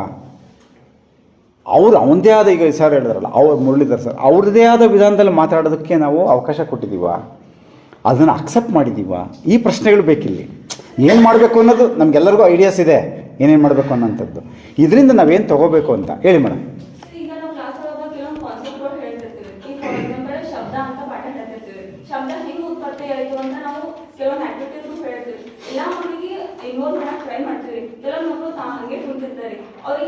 ಡೆಫಿನೇಷನ್ ಹೇಳ್ಬೇಕಾಗಿತ್ತು ಆಗಿರ್ತದೆ. ಬಟ್ ಅವ್ರಿಗೆ ಡೆಫಿನೇಷನ್ ಕರೆಕ್ಟ್ ಬರಲ್ರಿ. ಅದನ್ನ ನಾವು ಪ್ರೋತ್ಸಾಹ ಮಾಡ್ಬೋದು. ನಿನ್ಗೆ ಏನ್ ತಿಳಿದ ಅದಷ್ಟೇ ಹೇಳಪ್ಪ, ನಿನ್ಗೆ ಯಾವ ರೀತಿ ತಿಳಿದ ಅದೇ ನೀನು ವಾಕ್ಯದಾಗ ಹೇಳು ಅಂತ ಪ್ರೋತ್ಸಾಹ ಮಾಡಿದ್ರೆ ಅವ್ರು ನನಗೆ ಏನೋ ತಿಳಿದ ಅಂತ ಹಂಗಲ್ಲ ಮಾಡಿದಾಗ ಸರಿ. ನಾನು ಹೇಳೋದು ಇವಾಗ ಈಗ ಉಳಿದವರು ರಿಫ್ಲೆಕ್ಟ್ ಮಾಡೋರಲ್ಲ, try to reflect in that way. ನಮ್ಮ ಒಂದು ಕ್ಲಾಸಲ್ಲಿ ಅಂತ ಹುಡುಗ ಇದ್ದ, ನಾವು ನೀವು ಮಾತಾಡೋಕ್ಕೆ ಕೊಡಲಿಲ್ಲ. ಏನು ಗೊತ್ತಾ, ನಾವು ಜನರಲ್ಲಾಗಿ ಹೇಳೋಕ್ಕೆ ಟ್ರೈ ಮಾಡ್ತೀವಿ. ನಾವು ಹಿಂಗೆ ಮಾಡಿದ್ರೆ ಚೆನ್ನಾಗೆ, ನಾವೆಲ್ಲ ಯಾವಾಗಲೂ ನಾವು ಹೌ ವಿ ಥಿಂಕ್ ಅಂತ ಹೇಳಿದ್ರೆ ನನಗೆ ನಮ್ಮ ಭಾಳ ಸರಿ ಹಿಂಗೆ ಆಗುತ್ತದು. ಹೊಸ ವಿಷಯಗಳನ್ನ ನಾವು ತಗೊಳಕ್ಕೆ ಹೋಗಲ್ಲ. ಈ ನನಗೆ ಏನೋ ಒಂದು ವಿಷಯ ಹೊಸದಿದ್ದಾಗ ಇದನ್ನು ಬಿಡ್ತೀವಿ ನಾವು. ಹಿಂಗೆ ಮಾಡಿದ್ರೆ ಚಲೋ ಸರ್ ಅಂತ ಹೇಳಕ್ಕೆ ಹೋಗ್ತೀವಿ ನಾವು. ಅಬ್ಸರ್ವ್ ಮಾಡಿದರೆ ಇಲ್ಲಿ ಅದೇ ಥರ ರೆಸ್ಪಾನ್ಸಸ್ ಬರುತ್ತೆ. ಹಾಂ, ಈಗ ನಮಸ್ಕೊಂಡ್ರವರು. ಹಾಂ, ಓಕೆ ಹೇಳಿದ್ನಾ? ಓಕೆ ಹೇಳಿ ಸರ್. ಸರ್, ಈಗ ಇವ್ರದಾದ್ಮೇಲೆ ಅವರು ಲಾಸ್ಟ್. ಈ ಥರದ ಅವಕಾಶಗಳನ್ನ ನಮ್ಮ ಶಾಲೆಯಲ್ಲಿ ನಾವು ಏನು ಮಾಡ್ತೀವಿ ಅಂದ್ರೆ ಈ ಪ್ರಾರ್ಥನಾ ಸಭೆಯಲ್ಲಿ ಅವರಿಗೆ ಅವಕಾಶ ಕೊಟ್ಬಿಡ್ತೀವಿ. ಅಂದ್ರೆ ರೋಲ್ ನಂಬರ್ ವೈಸ್ ಆಗಿರಲಿ ಅಥವಾ ಯಾವುದೇ ಎಲ್ಲರೂ ಸ್ಟೇಜ್ ಮೇಲೆ ಬಂದು ಏನಾದ್ರು ಮಾಡಬೇಕು ಪ್ರತಿದಿನ. ಇದು ಏನಂತ ಹೇಳಿದ್ರೆ ಸರ್, ನಿಮ್ಮ ಹೆಸರು ಹೇಳಿ? ಸುನೀಲ್ ರಾಜ್. ಸುನಿಲ್ ಸರ್ ಏನಂತ ಹೇಳಿದ್ರೆ ಜನರಲ್ ಆಯ್ತು ಇದು ಸ್ಟೇಟ್ಮೆಂಟ್ಸ್ ಕೊಡ್ತೀವಿ ಸರ್ ನಾವೆಲ್ಲರಿಗೂ ಅಂತ. ನನ್ನ ಕಾಳಜಿ ಏನು ಅಂತ ಹೇಳಿದ್ರೆ, ನಿಮ್ಮ ಕಾಳಜಿ ಏನಾಗಿರಬೇಕು ಅಂತ ಹೇಳಿದ್ರೆ, ಏನೂ ಮಾತನಾಡದೇ ಇರೋಂಥ ವಿದ್ಯಾರ್ಥಿ ನಮ್ಮ ಕ್ಲಾಸಲ್ಲಿ ಇದ್ದಾನೆ, ಅದನ್ನು ಗುರುತಿಸಿದೀವ ನಾವು, ಅವನಿಗೆ ಅವಕಾಶ ಕೊಟ್ಟಿದ್ದೀವ. ಇದನ್ನು ನಾವು ಮನಸ್ಸಿನ ಆಳಕ್ಕೆ ಹೋಗಿ ಕಣ್ಣು ಮುಚ್ಕೊಂಡು ಶೋಧ ಮಾಡ್ಕೋಬೇಕು. ನಾವು ಇಲ್ಲಿಂದ ಹೇಳ್ಬಿಟ್ರೆ ಇಲ್ಲಿಂದ ಹೇಳಿದ್ರಾಗಲ್ಲ, ಇಲ್ಲಿಂದ ಹೃದಯದಿಂದ ಅವನಿಗೆ ಮಿಡಿಬೇಕು ನಾವು. ಯಾಕೆ ಅವ್ನು ಯಾಕೆ ಮಾತಾಡ್ತಾ ಇಲ್ಲ ಅವನು ಅಂತ. ಸರ್ ಹೇಳಿ ಸರ್. ವಿಶೇಷವಾಗಿ ಎಲ್ಲ ಮಕ್ಕಳಿಗಿಂತ ಧ್ವನಿಯಾಗಿ ಪೂರ್ಣತೆ ಇದ್ದಂಥ ಮಗು ಇತ್ತಂದ್ರೆ ಎಲ್ಲರೂ ಮಾತಾಡ್ಕೊಂಡು ಅದಕ್ಕೂ ಅಪೇಕ್ಷೆ ಆಗ್ತೈತಿ. ಬಟ್ ಅವಾಗ ಮಾತಾಡಕ್ಕೆ ಹೋದಾಗ ಇಡೀ ತರಗತಿಯವರು ಅವಮಾನ ಅವಕಾಶ ಕೊಟ್ಟಾಗ ಅದನ್ನ ಪದೇ ಪದೇ ಆ ಅವಕಾಶವನ್ನು ಅವನು ಕೊಡ್ತಾ ಹೋದಂಗೆಲ್ಲ ಅವನಿಗೆ ಎನ್ಕರೇಜ್ ಮಾಡೋದ್ರಿಂದ ಆ ಧ್ವನಿಯ ಪೂರ್ಣತೆಯಲ್ಲಿ ಕೂಡ ಅವನು ಸರಿಪಡಿಸ್ಕೊಳ್ಳುವಂಥದ್ದು. ಆ ಒಂದು ನ್ಯೂನತೆಯಿಂದ ನಾವು ಅವಮಾನ ಆ ಥರ ಏನಾದರೂ ಆಯ್ತಾ ನಿಮ್ಮ ತರಗತಿಯಲ್ಲಿ? ಏನಾದರೂ ಆಗಿದೆಯಾ ಆ ಥರದ್ದು ಏನಾದರೂ? ನಿಮ್ಮ ತರಗತಿಯಲ್ಲಿ ಏನಾದರೂ ಆ ಥರದ್ದು ಯಾವ್ದಾದ್ರು ಮಕ್ಕಳಿದ್ರಾ ಆ ಥರ? ಸರ್, ಓಕೆ, ಸರಿ ಇದೆ. ಆತ್ಮವಿಶ್ವಾಸ ಬರುತ್ತೆ ಅವ್ರಿಗೆ. ಯಾಕಂದರೆ ಉಗ್ಗು ಹೇಳ್ತಿದ್ದಾರೆ ಅವರು, ತೊದಲ್ತಾರಲ್ಲ ಅವರು. ಓಕೆ, ಆಯಿತು, ನಿಮ್ದು ಆಯ್ತು. ಒಂದು ನಿಮಿಷ ಬೇಡ. ಹಾಂ, ಇವ್ರು ಲಾಸ್ಟ್ ಅವರು. ಸರ್, ನನಗಾದ ಅನುಭವ ಏನಂದ್ರೆ, ನಾವು ಬಿಪಿಟಿ ಹಾಕಿರ್ತಾರಲ್ರಿ ಸರ್, ಅವಾಗ ಹೋದಾಗ 9th ಕ್ಲಾಸ್ ಹುಡುಗ ಸರ್. ನಾನು ಮೊದಲ ಸಲ ಪಾಠ ಹೇಳುವಾಗ ಆ ಹುಡುಗನಿಗೆ ಕೇಳಿದೆ ಸರ್ ಕ್ವಶನ್, ನೀನ್ ಹೇಳೋ ಆನ್ಸರ್ ಅಂತ. ಅವ್ನು ಹೇಳಕ್ ಹೋಗ್ಲಿಲ್ಲ ಸರ್. ಹುಡುಗರು ನಕ್ಕರು, ನಾನ್ ಸುಮ್ಮನೆ. ಆದ್ರೆ ಅದು ನನಗೆ ಗೊತ್ತಿರಲಿಲ್ಲ. ಮೊನ್ನೆ ದಿನ ಹೋದಾಗ ನಾನು ತಪ್ಪಿ ಅದೇ ಹುಡುಗನ ಕ್ವಶನ್ ಕೇಳಿದಾಗ ಅವ್ನೇನ್ ಮಾಡಿ ಎದ್ ನಿಂತ. ಆದ್ರೆ ಆ ಹುಡುಗರು ಮತ್ತು ನಕ್ಕಾಗ ನಾನ್ ಹೇಳಿದೆ ಇವ್ರು ಯಾಕೆ ನಕ್ಕಾತಾರಂತ ಅವ್ನು ಕೇಳಿದಾಗ ಅವ್ನು ಬಾಯಿ ತೊದಲಿದ್ದ ಸರ್. ತೊದಲಿದ್ದ, ಅದಕ್ಕಾಗಿ ನಗ್ತಿದ್ರು. ಅವನನ್ನ ಏನ್ ಮಾಡಿದೆ, ಆಯ್ತು ನೀ ಅವ್ರ ನಕ್ರೇನಾಗ್ಲಿ ನಕ್ರ ಹಲ್ಕ್ ಅಂತವ, ನೀ ಎಷ್ಟಾಕೈತೆ ಅಷ್ಟು ಓದದಾಗ ಅವ್ನು ತೊದಲು ಓದಿದ ಸರ್. ಓದಿದ ಮಾರನೇ ದಿನ ಹೋದಾಗ ನಾನು ಕೇಳಿದ್ರು ಅವನೇ ಕೈ ಎತ್ತಿ ಆನ್ಸರ್ ಹೇಳಿದ. ಅವಾಗ ಎಲ್ಲರೂ ಅವನಿಗೆ ಚಪ್ಪಳೆ. Very good. ನೋಡಿ, ದಿಸ್ ಈಸ್ ಎಜುಕೇಷನ್ ಅಲ್ವಾ? This is the role of teacher. ಹೋಗಿ ನನ್ನ ಸರ್ದಿ ನನಗೆ ಕೊಡ್ತೀರಾ? ಓಕೆ, ಯಾಕಂದರೆ ಇಲ್ಲಾಂದರೆ ಮತ್ತೆ ನೀವೇ ತೊಗೊಂಡ್ಬಿಡ್ತೀರಾ, ನಾನು ಕೇಳಲೇಬೇಕು. ನೋಡಿ, ಇಲ್ಲಿ ಬಹಳ ಇಂಟ್ರೆಸ್ಟಿಂಗ್ ಆಗಿದೆ ಕೆಲವೆಲ್ಲ. ನೋಡಿ, ಕೆಲವು ಮಕ್ಕಳು ತಮಗೆ ಚೆನ್ನಾಗಿ ಮಾತನಾಡೋಕ್ಕೆ ಬರಲ್ಲ ಅಂತ ಯೋಚಿಸಿದ್ರು. ಎಲ್ಲರೂ ಮಾತಾಡೋಣ ಅಂತ ಹೇಳಿದಾಗ ಮೊದಲಿಗೆ ಯೋಜನೆ ಫಸ್ಟು ಈ ಯೋಜನೆ ಚೆನ್ನಾಗಿ ಕೆಲಸ ಮಾಡ್ತು. ಒಬ್ಬ ಹುಡುಗ ಮಾತ್ರ ಅವನದು ಪಾಳಿ ಬಂದಾಗ ಅವನು ಆಗಲ್ಲ ಅಂತ ಹೇಳ್ದ. ಈಗ ಸರ್ ಅದನ್ನು ಒಬ್ಬರು ಬೇರೆ ಥರ ಅದನ್ನು ಪರಿಗಣಿಸಿದ್ರು. ಅವರು ಅದನ್ನು ಹಂಗೆ ಮಾಡಬಾರ್ದು, ಸಹಜವಾಗಿ ಹೇಳಬೇಕು ಅಂತ. ಇಲ್ಲ, ಹಂಗೇನಾಗಿಲ್ಲ. ಇಲ್ಲಿ ಆ ಹುಡುಗನಿಗೇನು ಅವಮಾನ ಮಾಡಿಲ್ಲ ಅವರು, ಅಲ್ವಾ? ಯಾರೋ ಸರ್ ಒಬ್ರು ಹೇಳಿದ್ರು. ಹಂಗಲ್ಲ ಸರ್, ಒಂದು ನಿಮಿಷ ಕೇಳಿಸ್ಕೊಂಡು ನೀವು ಇದು ಹೊಸದನ್ನು ನಾವು ಯಾಕೆ ಅಕ್ಸೆಪ್ಟ್ ಮಾಡಲ್ಲ ಅಂದರೆ ದಿಸ್ ಇಸ್ ದ ರೀಸನ್.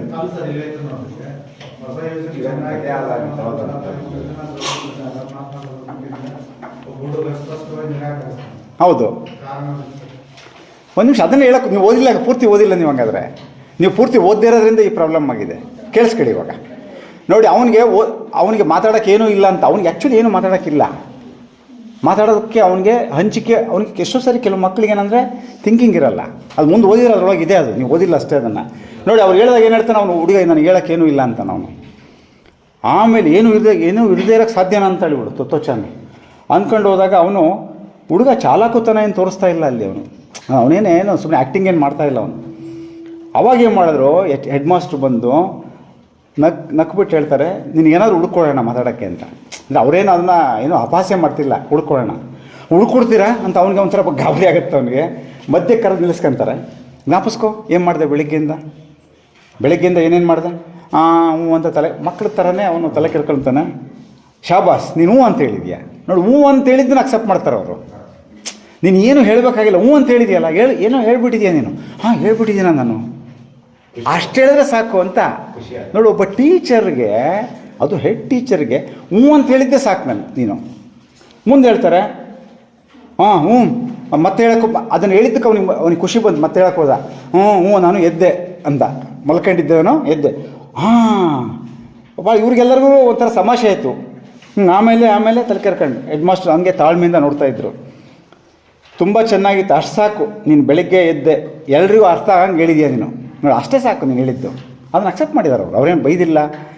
ಕೊನೆಗೆ ಒಂದು ಮಾತು ಹೇಳ್ತಾರೆ ನೋಡ್ರಿ, ಕಾಲ ಕಳೆಯಲು ಉತ್ತಮ ಮಾತುಗಾರನಾಗಿ ಎಲ್ಲರನ್ನು ನಗಿಸುವ ಅಥವಾ ಕುತೂಹಲ ಹುಟ್ಟಿಸುವ ಅವಶ್ಯಕತೆ ಇಲ್ಲ.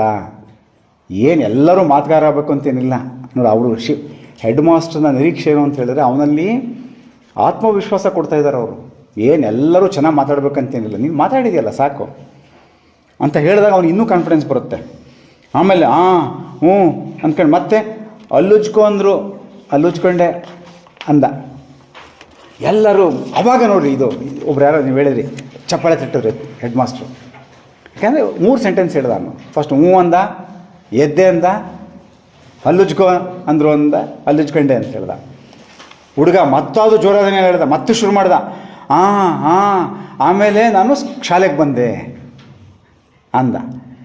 ಆವಾಗ ಇದೇನೋ ನೀವು ಹೇಳಿದ್ರಲ್ಲ, ಯಾರೋ ಬಿದ್ದ ಅಂತ ಹೇಳಲ್ಲ, ಅದೇ ಅಲ್ಲಿ ಇಂಪಾರ್ಟೆನ್ಸ್ ಇಲ್ಲ. ಅಲ್ಲಿ ನೀವೇನೋ ಇಂಪಾರ್ಟೆನ್ಸ್ ತರಕ್ಕೆ ಹೋದ್ರೆ ಅಲ್ಲಿದ್ದೇನು ಇಂಪಾರ್ಟೆನ್ಸ್ ಇಲ್ಲ, ಸುಮ್ಮನೆ ಹೇಳಿದಾರೆ ಅದನ್ನು. ಮುಖ್ಯೋಪಾಧ್ಯಾಯರು ಎಡೆ ಬಿಡದೆ ಚಪ್ಪಾಳೆ ಹೊಡೆದ್ರು ನೋಡಿ. ಅದನ್ನು ಅವ್ನು 4 ಸೆಂಟೆನ್ಸ್ ಹೇಳಿದ್ರು. ಅದು ಇವ್ರು ಹೊಡೆಯೋಕ್ಕೆ ಶುರು ಮಾಡಿದಾಗ ಏನು ಮಾಡಿದ್ರು, ಮಕ್ಕಳೆಲ್ಲ ಹೊಡೆಯೋಕ್ಕೆ ಶುರು ಮಾಡಿದ್ರು. ಆವಾಗ ಹ್ಞೂ ಆಮೇಲೆ ಕೂಡ ಚಪ್ಪಾಳೆ ತಟ್ಟದ, ಅವನು ಚಪ್ಪಾಳೆ ತಟ್ಟದ ಖುಷಿಗೆ. ಇಡೀ ಅಸೆಂಬ್ಲಿ ಹಾಲು ಚಪ್ಪಾಳೆಯಿಂದ ತುಂಬಿ ಹೋಯಿತು. ದೊಡ್ಡವನಾದ ಮೇಲೂ ಸಹ ಆ ಹುಡುಗನಿಗೆ ಆ ಚಪ್ಪಾಳೆ ಸದ್ದು ಮರೆಯೋಕ್ಕೆ ಸಾಧ್ಯ ಇಲ್ಲೇನೋ. ಅಂದರೆ ಇಲ್ಲಿ ಏನು ಅಂತ ಹೇಳಿದ್ರೆ, ನೀವು ಕೆಲವರು ತುಂಬ ಚೆನ್ನಾಗಿ ರಿಫ್ಲೆಕ್ಟ್ ಮಾಡಿದ್ರೆ ಕೆಲವರು ಮಾಡೋಕ್ಕಾಗದೇ ಇದ್ದರೆ ಅದು ಒಂದೊಂದ್ಸರಿ ಏನಾಗುತ್ತೆ ಅಂದರೆ ನಾವು ನಮ್ಮದೇ ಆದ ವಿಧಾನದಲ್ಲಿ ಆಲೋಚನೆ ಮಾಡಿರ್ತೀವಿ. ನಾವು ನಮ್ಮ ತರಗತಿಗಳಲ್ಲಿ ನಾವು ವಿದ್ಯಾರ್ಥಿಗಳಿಂದ ಉತ್ತರಗಳನ್ನು ಅಪೇಕ್ಷಿಸಬೇಕಾದ್ರೆ ಉತ್ತರಗಳು ಬೇಗ ಕೊಡಬೇಕು ಅಂತ ಅಪೇಕ್ಷಿಸ್ತೀವಿ ನಾವು. ಉತ್ತರಗಳು ಹೀಗೆ ಕೊಡಬೇಕು ಅಂತ ಅಪೇಕ್ಷಿಸ್ತೀವಿ ನಾವು. ಉತ್ತರಗಳು ಪರ್ಫೆಕ್ಟಾಗಿರಬೇಕು ಅಂತ ಅಪೇಕ್ಷಿಸ್ತೀವಿ ನಾವು. ಈ ಎಲ್ಲ ಅಪೇಕ್ಷೆಗಳಿಂದ ಎಷ್ಟೋ ಮಕ್ಕಳು ಮಾತಾಡಲ್ಲ. ಸೊ ಇದು ತಪ್ಪು. ಮಕ್ಕಳು ಅವ್ರು ಏನು ಮಾತಾಡಿದ್ರೂ ಕೂಡ ಅದನ್ನು ಕೆಲವರು ನಾವು ಮಾಡಿದ್ದೀವಿ ಅಂತ ಹೇಳಿದ್ರೆ, ಆದರೂ ಕೂಡ ನಿಮ್ಮ ತರಗತಿಗೆ ನೀವು ನೆಕ್ಸ್ಟ್ ಹೋದಾಗ ನೋಡಿ, ಒಂದು ಪ್ರಶ್ನೆ ಕೇಳಿದ್ರೆ ಎಷ್ಟು ಮಕ್ಕಳು ಉತ್ತರ ಕೊಡ್ತಾರೆ, ಎಷ್ಟು ಮಕ್ಕಳು ಉತ್ತರ ಕೊಡಲಿಲ್ಲ, ಎಷ್ಟು ಮಕ್ಕಳು ಯಾವಾಗಲೂ. ಈಗ ನಾವಿರೋದು ಏನೋ ಜನವರಿ ತಿಂಗಳಲ್ಲಿದ್ದೀವಿ, ಕಳೆದ 6-7 ತಿಂಗಳಲ್ಲಿ ನನ್ನ ತರಗತಿಯಲ್ಲಿ ಉತ್ತರ ಕೊಡದೇ ಇರೋಂಥವ್ರು, ನನಗೆ ಪ್ರಶ್ನೆ ಕೇಳದೇ ಇರೋಂಥ ಮಕ್ಕಳು ಯಾರ್ಯಾರು? ಯಾಕೆ ಕೊಟ್ಟಿಲ್ಲ ಅವನು? ಕಾರಣ ಏನು? ಅದಕ್ಕೆ ನಾವು ಜವಾಬ್ದಾರ ನಾವೇ. ಇವಾಗ ನಾನು ಉದ್ದೇಶಪೂರ್ವಕವಾಗಿ ನಿಮ್ಮ ಪ್ರತಿಯೊಬ್ಬರಿಂದನೂ ಉತ್ತರ ಅಪೇಕ್ಷಿಸ್ತಾ ಇದ್ದೀನಿ. ನಾನು ನೀವು ಅಪೇಕ್ಷಿಸ್ತಿದ್ದೀರಾ? ಉತ್ತರ ಹೇಳಿದ್ದನ್ನು ಬೇಡ, ಉತ್ತರ ಬೇಡ, ಇದಕ್ಕೆ ಮುಂದಕ್ಕೆ ಹೋಗೋಣ. ನನಗೆ ಪ್ರತಿಯೊಬ್ಬರಿಗೂ ಹೇಳೋಕ್ಕೇನೋ ಇರುತ್ತೆ, in the interest of time ಅಷ್ಟೇ. ಆಮೇಲೆ ನಾವು ಮಾತಾಡೋಣ. ನೆಕ್ಸ್ಟ್ ಲಾಸ್ಟ್ ಇದು. ನೀನು ನಿಜವಾಗಿಯೂ ಒಳ್ಳೆ ಹುಡುಗಿ ಗೊತ್ತಾ? ಈ ಒಂದು ಎಂಟೈರ್ ಪ್ಯಾರಾಗ್ರಾಫ್ ಅನ್ನ ಸಮರೈಸ್ ಮಾಡಿದಾಗ ನಾನು ಏನಪ್ಪ ಅಂದ್ರೆ sir, affirmative talks can change the children. ನೀನು ಒಳ್ಳೆ ಹುಡುಗ ಅಂತ ಹೇಳಿದ್ರೆ ಅದು ಬದಲಾವಣೆ ತರುತ್ತೆ. ನೆಕ್ಸ್ಟ್ ಬರುತ್ತೆ. ಅಯ್ಯೋ ಹಿಂಗೆ ಬರುತ್ತಪ್ಪ, ಯಾಕೆ ಅಷ್ಟು ಅವಸರ ಮಾಡ್ತೀವಿ? ನಿಮಗೆ ಕೊಡ್ತೀವಿ ನಾವು.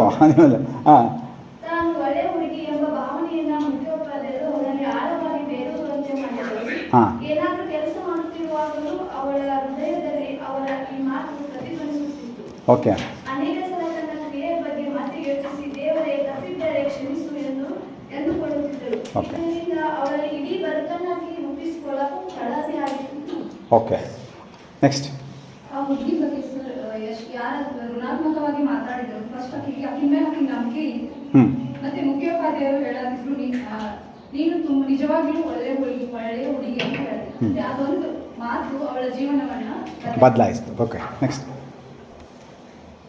ನಿರಂತರವಾಗಿ ನಾವು ಮಕ್ಕಳಿಗೆ ತಿಳಿದಿವಿ ಅಂತಂದ್ರೆ ನಾವು ಜೀವನದಲ್ಲಿ ಕೂಡ ಪರ್ಸನಲ್ ತಗೊಂಡ್ರೆ ಬದಲಾವಣೆ ಆಗುತ್ತೆ. ನೆಕ್ಸ್ಟ್. ಅವರು ಭಾಳ ತುಂಟಿ ಇರ್ತಿರ್ತಾರೆ. ಆಕೆಗೆ ಏನಾದ್ರೂ ಹೇಳಿದ್ರಂದ್ರ ಈಗ ಹಿಂಗೆ ಇದ್ದಾವ ಈಕೆ ಸರಿ ಇಲ್ಲ ನಿಮಿಷ ಕೊಡ್ತೇವೆ ಹಾಂ ಸರಿ ಇಲ್ಲ ಅಂತ ಎಲ್ಲರೂ ಹೇಳ್ತಿದ್ರು. ಆಕೆಗೆ ಆ ಮನಸ್ಸಿನ ಮ್ಯಾಲೆ ಭಾಳ ಪರಿಣಾಮ ಬೀರುತ್ತೆ. ಅದಕ್ಕಾಗಿ ಸರ್ ಯಾವಾಗ್ಲೂ ನೀ ಜಾನೆ ಅಂದಾಗ ಜಾನೆ ಅನ್ನಕ್ಕೆ ಮನಸ್ಸಿನ ತುಂಬ ಚೆನ್ನಾಗಿದೆ, ತುಂಬ ತುಂಟಿ ಅಂತಲೇ ಅವಳು ಒಂಥರ ಬೇಜಾರಾಗಿತ್ತು. ನೀನು ಒಳ್ಳೆಯಳು ಅಂತ ಹೇಳಿದಾಗ ಅದಷ್ಟು ಬದಲಾವಣೆ ಆಯಿತು. ಹೇಳಿ ಸರ್. ಒಂದು ಸನ್ನಿವೇಶದ ಒಂದು ಸಾಧನ ಹಂಗೈತಿ. ಏನಂದ್ರೆ ಸರ್, ಯಾರೇ ಒಬ್ಬ ಕೆಟ್ಟ ವ್ಯಕ್ತಿ ಇದ್ರು ಅಲ್ಲಿ ಅವರಲ್ಲಿ ಏನಾಗಿರುತ್ತೆ ಅಂದ್ರೆ ಕೆಲವೊಂದು ಒಳ್ಳೆ ಗುಣಗಳಿರ್ತಾವೆ. ಯಾವಾಗ ಒಳ್ಳೆ ಗುಣಗಳನ್ನ ಅವ್ರ ಮುಂದೆ ಹೇಳಿದಾಗ ಏನಾಗತ್ತೆ ಅಂದ್ರೆ ಬದಲಾವಣೆ ಅನ್ನೋದು ತಾನು ಸಹಜವಾಗಿ ಬರ್ತದೆ. ಓಕೆ ಓಕೆ ನೆಕ್ಸ್ಟ್ ಮಕ್ಕಳ ವರ್ತನೆಯನ್ನು ತಿದ್ದುವಲ್ಲಿ ಭಾಳ ಸಹಕಾರ. ಓಕೆ, ಇದು ಏನಂದರೆ ಇದು ಮುಗೀತು, ಸಮಯ ಮುಗೀತು, ನಾವು 1 ನಿಮಿಷದಲ್ಲಿ ಮುಗಿಸ್ಬೇಕು ನಾನು. ನೋಡಿ, ಇದು ಬಹಳ ಮುಖ್ಯವಾಗಿ ಹಿಂದಿನ ಸ್ಕೂಲಿಂದ ನಾವು ಹೇಳಿದ್ವಿ. ನಾವು ಹಿಂದಿನ ಶಾಲೆಯಲ್ಲಿ ಅವಳು ಹೊರ ಹಾಕಿದ್ರು ಅವಳನ್ನ. ಆ ಹಿನ್ನೆಲೆ ನೀವು ಜ್ಞಾಪಕ ಇಟ್ಕೋಬೇಕು. ಆ ಹಿನ್ನೆಲೆ ಅವಳು ಹಿನ್ನೆಲೆಯನ್ನು ಇಟ್ಕೊಂಡು ಇದು ನಾವು ಮಾತಾಡಬೇಕು ಇಲ್ಲಿ. ಯಾಕಂದರೆ ಅದಾಗಲಿ ನಿಮಗೆ ವಿವರಣೆ ಗೊತ್ತಾಗಿದೆ. ಅವಳು ಒಳ್ಳೆಯವಳು ಅಲ್ಲ ಅನ್ನುವಂಥದ್ದು, ಅವಳು ಏನು ಎಷ್ಟು ಕಾಟ ಕೊಡ್ತಾಳೆ ಅಂತ ಇದ್ದಿದ್ದಂಥ ಹುಡುಗಿನ ಈ ಹೆಡ್ ಮಾಸ್ಟರ್ ಹೇಳ್ತಾಳೆ, ನೀನು ಹೇಳ್ತಾರವರು, ನೀನು ನಿಜವಾಗಲೂ ಒಳ್ಳೆಯ ಹುಡುಗಿ, ನಿಜವಾಗ್ಲೂಗೆ ಸ್ಟ್ರೆಸ್ ಮಾಡ್ತಾರೆ ಅವರು, ನಿಜವಾಗ್ಲೂ ಒಳ್ಳೆಯ ಹುಡುಗಿ ನೀನು ಅಂದಾಗ ಆಕ್ಷೇಪಣೆ ನೋಡಿ, ಇತರ ಉಪಾಧ್ಯಾಯರುಗಳ ಆಕ್ಷೇಪಣೆ ಮುಖ್ಯೋಪಾಧ್ಯಾಯರ ಕಿವಿಗೆ ಬೀಳದೇ ಇರಲಿಲ್ಲ, ಬಿದ್ದಿತ್ತು. ಅಲ್ಲಿ ಬೇರೆ ಆ ಸ್ಕೂಲಲ್ಲೂ ಸಹ ಕಂಪ್ಲೇಂಟ್ ಇತ್ತು ಇವಳ ಮೇಲೆ. ಆದರೂ ಕೂಡ ಅವಕಾಶ ಸಿಕ್ಕಾಗೆಲ್ಲ ಹೇಳ್ತಿರ್ತಾರೆ ಅವರು, ನಿಜವಾಗಿಯೂ ಅನ್ನೋದನ್ನು ಒತ್ಕೊಟ್ಟು ಹೇಳ್ತಿರ್ತಾರೆ. ನೋಡಿ ಮುಂದೆ ಹೇಳ್ತಾರೆ, ನೀನು ಅನೇಕ ವಿಚಾರಗಳಲ್ಲಿ ಒಳ್ಳೆಯ ಹುಡುಗಿ ಅಲ್ಲ ಅಂತ ಅನೇಕರು ಭಾವಿಸ್ಬೋದು. ನಮ್ಮ ಸ್ಕೂಲಲ್ಲೂ ಬೇರೆಯವರು ಭಾವಿಸಿದ್ದಾರೆ ಅಂತ ಅವ್ರು ಹೇಳಲ್ಲ, ಭಾವಿಸಿರ್ಬೋದು. ಆದರೆ ನಿನ್ನ ನಿಜವಾದ ಗುಣ ಕೆಟ್ಟದ್ದಲ್ಲ, ಅದರಲ್ಲಿ ತುಂಬ ಒಳ್ಳೆಯ ಅಂಶಗಳಿವೆ, ನನಗದು ಚೆನ್ನಾಗಿ ಗೊತ್ತು. ನೋಡಿ, ನೀನು ನಿಜವಾಗ್ಲೂ ನೀನಂಥ ಕೆಟ್ಟ ಹುಡುಗಿ ಅಲ್ಲ, ನೀನು ಯಾರೋ ಭಾವಿಸಿರ್ಬೋದು, ನಿನ್ನಲ್ಲಿ ಒಳ್ಳೆಯ ಗುಣ ಇದೆ, ನಿಜವಾಗ್ಲೂ ನೀನು ಒಳ್ಳೆಯ ಹುಡುಗಿ ಅಂದಾಗ ಆ ಭಾವನೆ ಆಳವಾಗಿ ಬೇರೆಯವರಂತೆ ಮಾಡ್ತಾರೆ ಅವರು. ನಾನು ಒಳ್ಳೆಯಳು ಯಾವ ಮಟ್ಟಕ್ಕಂತ ಹೇಳಿದ್ರೆ, ಏನಾದರೂ ಕೆಲಸ ಮಾಡ್ತಿರ್ಬೇಕಾದ್ರೆ ಅವಳ ಹೃದಯದಲ್ಲಿ ಅವರ ಮಾತು ಪ್ರತಿಧ್ವನಿಸ್ತಾ ಇರುತ್ತೆ. ಏನೋ ಕೆಲಸ ಮಾಡ್ತಿರ್ಬೇಕು, ನೀನು ಒಳ್ಳೆ ಹುಡುಗಿ, ನಾನು ಒಳ್ಳೆ ಹುಡುಗಿ. ಎಷ್ಟು ಸಲ ಅಂತ ಹೇಳಿದ್ರೆ, ಅನೇಕ ಸಲ ತನ್ನ ಕ್ರಿಯೆಯ ಬಗ್ಗೆ ಮತ್ತೆ ಯೋಚಿಸಿ, ದೇವರೇ ತಪ್ಪಿದ್ರೆ ಕ್ಷಮಿಸಪ್ಪ ನನಗೆ ಅಂದರೆ, ಅವಳು ನಾನು ಒಳ್ಳೆಯಳು ಅಂತ ಹೇಳಿರೋದ್ರಿಂದ, ಅಯ್ಯೋ ನನ್ನಿಂದ ಏನಾದರೂ ತಪ್ಪಾಗ್ಬಿಟ್ರೆ ಆ ಕ್ಷಮೆ ಅಂದರೆ ಆ ಮಟ್ಟಿನ ಕೆಟ್ಟದ್ದು ಅಂತ ಹೇಳೋದ್ರ ಬದಲಾಗಿ ಒಳ್ಳೆಯದು ಅಂತ ಹೇಳಿ ಅವರು ಇದು ಮಾಡಿದ್ದಾರೆ. ಕೊಬಯಾಶಿ ಅವರು ಅವಳು ತೊಮೆಯದಲ್ಲಿದ್ದಷ್ಟು ದಿನವೂ ನಿರಂತರವಾಗಿ ಹೇಳುತ್ತಲೇ ಇದ್ದ ಆ ಮಾತು ಅವಳ ಇಡೀ ಬದುಕು ರೂಪುಗಳಲ್ಲೂ ತಳಹದಿಯಾಗಿತ್ತು, ನೀನು ನಿಜವಾಗಿಯೂ ಒಳ್ಳೆಯ ಹುಡುಗಿ ಗೊತ್ತಾ. ಸೊ ಸ್ನೇಹಿತರೆ, ಈಗ ಸಮಯ ಮುಗೀತು. ಈ ಒಂದು ಪುಸ್ತಕದ ಆಯ್ದ ಭಾಗಗಳಿವು. ನಾನು ಆ್ಯಕ್ಚುಲಿ ಸಮಯ ನಿಮಗೆಲ್ಲರಿಗೂ ಚರ್ಚೆ ಕೊಟ್ಟಿದ್ದಕ್ಕೆ ಈ ಪುಸ್ತಕದಲ್ಲಿ ಇನ್ನಷ್ಟು ಅಂಶಗಳು ನಾನು ಗುರ್ತಾಕೊಂಬಂದಿದ್ದೀನಿ ನಿಮಗೆ ಓದಿ ಹೇಳಲಿಕ್ಕೆ. ಇನ್ನೊಂದು 5 ನಿಮಿಷ ಬೇಕಿತ್ತು ನನಗೆ, ಬಟ್ ಅದು ಇನ್ಯಾವಾಗಾದರೂ ಮಾಡೋಣ. ನಿಮಗೆ ಸಾಧ್ಯ ಆದರೆ ಈ ಪುಸ್ತಕವನ್ನು ನೀವು ಓದಿ, ಸಮಾಧಾನವಾಗಿ ಓದಿ. ಯಾಕಂದರೆ ನಾವು ಅವಸರದಲ್ಲಿ ಓದಿದರೆ, ಈಗಲೂ ಸಹ ನೀವು ಓದಿರೋರು ಕೆಲವು ಅಂಶಗಳನ್ನ ಗುರುತಿಸಿಲ್ಲ ನೀವು ಕೆಲವು ಅಂಶಗಳನ್ನ. ಯಾಕೆ ಅಂದರೆ ನೀವು 8 ನಿಮಿಷ 9 ನಿಮಿಷ ಕೊಟ್ಟರೂ ಸಹ ನಿಮಗೆ ಓದೋಕ್ಕಾಗಿಲ್ಲ. ಇನ್ನೊಂದು ಸರಿ ಅದನ್ನೇ ಓದಿ, ದಯಮಾಡಿ ಇದನ್ನು ನೀವು ಓದಿ. ನಮ್ಮ ಶಾಲೆಗಳಲ್ಲಿ ತೊಮೆಯೋ ಥರ ಅದೇ ಥರ ಮಾಡೋಕ್ಕಾಗಲ್ಲ. ಅದರ ಅಂಶಗಳನ್ನು ತಗೊಂಡು ನಮ್ಮ ಶಾಲೆಗಳನ್ನು ಮಕ್ಕಳ ಸ್ನೇಹಿ ಶಾಲೆ ಮಾಡಲಿಕ್ಕೆ ಸಾಧ್ಯ ಇದೆಯಾ? ಮಕ್ಕಳಿಗೆ ಮಾತಾಡೋಕ್ಕೆ ಅವಕಾಶ ಕೊಡೋದು, ಮಕ್ಕಳ ದೃಷ್ಟಿಯಿಂದ ಶಾಲೆಯನ್ನು ನೋಡುವಂಥದ್ದು, ಮಕ್ಕಳ ದೃಷ್ಟಿಯಿಂದ ಹಿನ್ನೆಲೆಯಲ್ಲಿ ಪಾಠವನ್ನು ಕಟ್ಟುವಂಥದ್ದು, ಈ ನಿಟ್ಟಿನಲ್ಲಿ ನಾವೆಲ್ಲ ಪ್ರಯತ್ನ ಮಾಡ್ಬೋದಾ? ಬರ್ತಾ ಇಲ್ಲ ವಾಯ್ಸು. ಮಾಡ್ಬೋದಾ? ಯಾವುದು ಸಾಲದು. ಮಾಡ್ಬೋದಾ? ಸ್ವಾಮೀಜಿ ಅವರೇನು ಬೇಜಾರು ಮಾಡ್ಕೊಳಲ್ಲ. ಮಾಡ್ಬೋದಾ?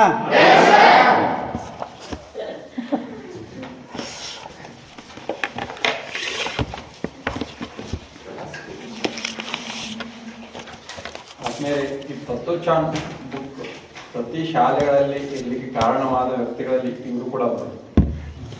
ನಮ್ಮ ಚಂದ್ರಶೇಖರ್ ಸರ್ ಕೂಡ ಒಬ್ಬರು ಅಂತಂದರೆ ತಪ್ಪಾಗಲ್ಲ. ಯಾಕಂದರೆ ಅದನ್ನ ಸರ್ಕಾರದ ಮಟ್ಟಕ್ಕೆ ಹೋಗಿ ಪ್ರತಿ ಶಾಲೆಗೂ ಅದು ಮುಟ್ಟಬೇಕನ್ನುವಂತಹ ನಿಟ್ಟಿನಲ್ಲಿ ಕೆಲಸ ಮಾಡಿದ್ದಾರೆ. ಇಲ್ಲ, ನಾನಿಲ್ಲ, ಇದು ನಮಗೆ ವಂದಿತಾ ಶರ್ಮಾ ಮೇಡಮ್ ಅಂತ ಚೀಫ್ ಸೆಕ್ರೆಟರಿ ಇದ್ದರು. ಪ್ರತಿ ಸ್ಕೂಲ್ಗೂ ಸಪ್ಲೈ ಮಾಡಿದ್ರು ಇದನ್ನ. ಆ ಮೇಡಮ್ ಸಪ್ಲೈ ಮಾಡಿದ್ರು. ಆಗ ಆ ಸೆಕ್ಷನ್ ನೋಡ್ತಾ ಇದ್ದೆ ನಾನು. ಅದರಲ್ಲಿ ಇದ್ರು ಆಗಲೇ ನಮ್ಮಲ್ಲಿ ಇನ್ನೊಬ್ರು ಇದ್ರು, ನಾನು ಸಹ ಅದರಲ್ಲಿ. ಆಮೇಲೆ ಕೊನೆಗೆ ಹೋದೆ. ಬಟ್ ನಮ್ದೇನು ಯಾರಿದ್ರು ಮಾಡಬೇಕಿತ್ತು, ನೀವಿದ್ರು ಆ ಕೆಲಸ ಮಾಡಬೇಕಿತ್ತು. ಆ ಥಾಟ್ ಅವ್ರದ್ದು. ಎಲ್ಲ ಶಾಲೆಗಳಿಗೆ ಒಂದೊಂದು ಪ್ರತಿಯನ್ನು ಈ ಪುಸ್ತಕದ ಪ್ರತಿಯನ್ನು ಕೊಡಿಸಿದ್ದಾರೆ ಸರ್ಕಾರಿ ಶಾಲೆಗೆ. ಯಾರು ವಂದಿತಾ ಶರ್ಮಾ ಮೇಡಮ್ ಅಂತ, ಈಗ ಅವ್ರು ರಿಟೈರ್ಡ್ ಆದರು, ಅದನ್ನು ಹೇಳ್ತಾ ಇದ್ದಾರೆ. ನಾನು ಕಾರಣ ಅಲ್ಲ. ಇಲ್ಲ, ಆ ಒಂದು ಕಾರ್ಯದಲ್ಲಿ ಅವ್ರದ್ದು ಭಾಗ ಇತ್ತಲ್ಲೋ ನಾನು ಅದು ಕೊಟ್ಟು ಎಲ್ಲ ಎಷ್ಟೋ ಜನ ಮರ್ತೋದ ಮೇಲೂ ಸಹ ನಾನು ಅದನ್ನ ಇಟ್ಕೊಂಡು ಬರೀತಲೇ ಇಲ್ಲ. ನಾನು ಮರ್ತಿಲ್ಲ, ಅದನ್ನ ಮಾತ್ರ ಒಪ್ಕೊಂಡೆ. ಪ್ರತಿ ಸರಿನೂ ಅದನ್ನು ಹೇಳ್ತಿಲ್ಲ. ಬಹಳ ಒಳ್ಳೆಯ ಪುಸ್ತಕ. ಸೊ ಆ ಒಂದು ಪುಸ್ತಕದ ಹಿನ್ನೆಲೆಯಲ್ಲಿ ಚರ್ಚೆ ಅತ್ಯಂತ ಆರೋಗ್ಯಕರವಾದ ಚರ್ಚೆ. ತಮ್ಮೆಲ್ಲರಿಗೂ ಈ ಒಂದು ಚರ್ಚೆ ಮುಂದೆ ನಿಮ್ಮ ವೃತ್ತಿ ಜೀವನದಲ್ಲಿ ಅಳವಡಿಸ್ಕೊಳ್ಳಿಕ್ಕೆ ಸಹಾಯ ಆಗಲಿ ಅಂತ ಹೇಳ್ತಾ, ಇಲ್ಲಿವರೆಗೂ ತಮಗೆ ಒಂದು ಒಳ್ಳೆಯ ಒಂದು ವಿಚಾರವನ್ನು ತಮ್ಮೆಲ್ಲರಿಗೂ ನೀಡಿದಂತಹ ಡಾಕ್ಟರ್ ಎಚ್ ಬಿ ಚಂದ್ರಶೇಖರ್ ಅವರಿಗೆ ಪೂಜ್ಯರ ಪರವಾಗಿ ತಮ್ಮೆಲ್ಲರ ಪರವಾಗಿ ಧನ್ಯವಾದ ಅರ್ಪಿಸಿ ಈ ಒಂದು ಅವಧಿಯನ್ನು ಮುಗಿಸೋಣ. ಮುಂದಿನ ಅವಧಿಗೆ ನಾವಿಲ್ಲಿ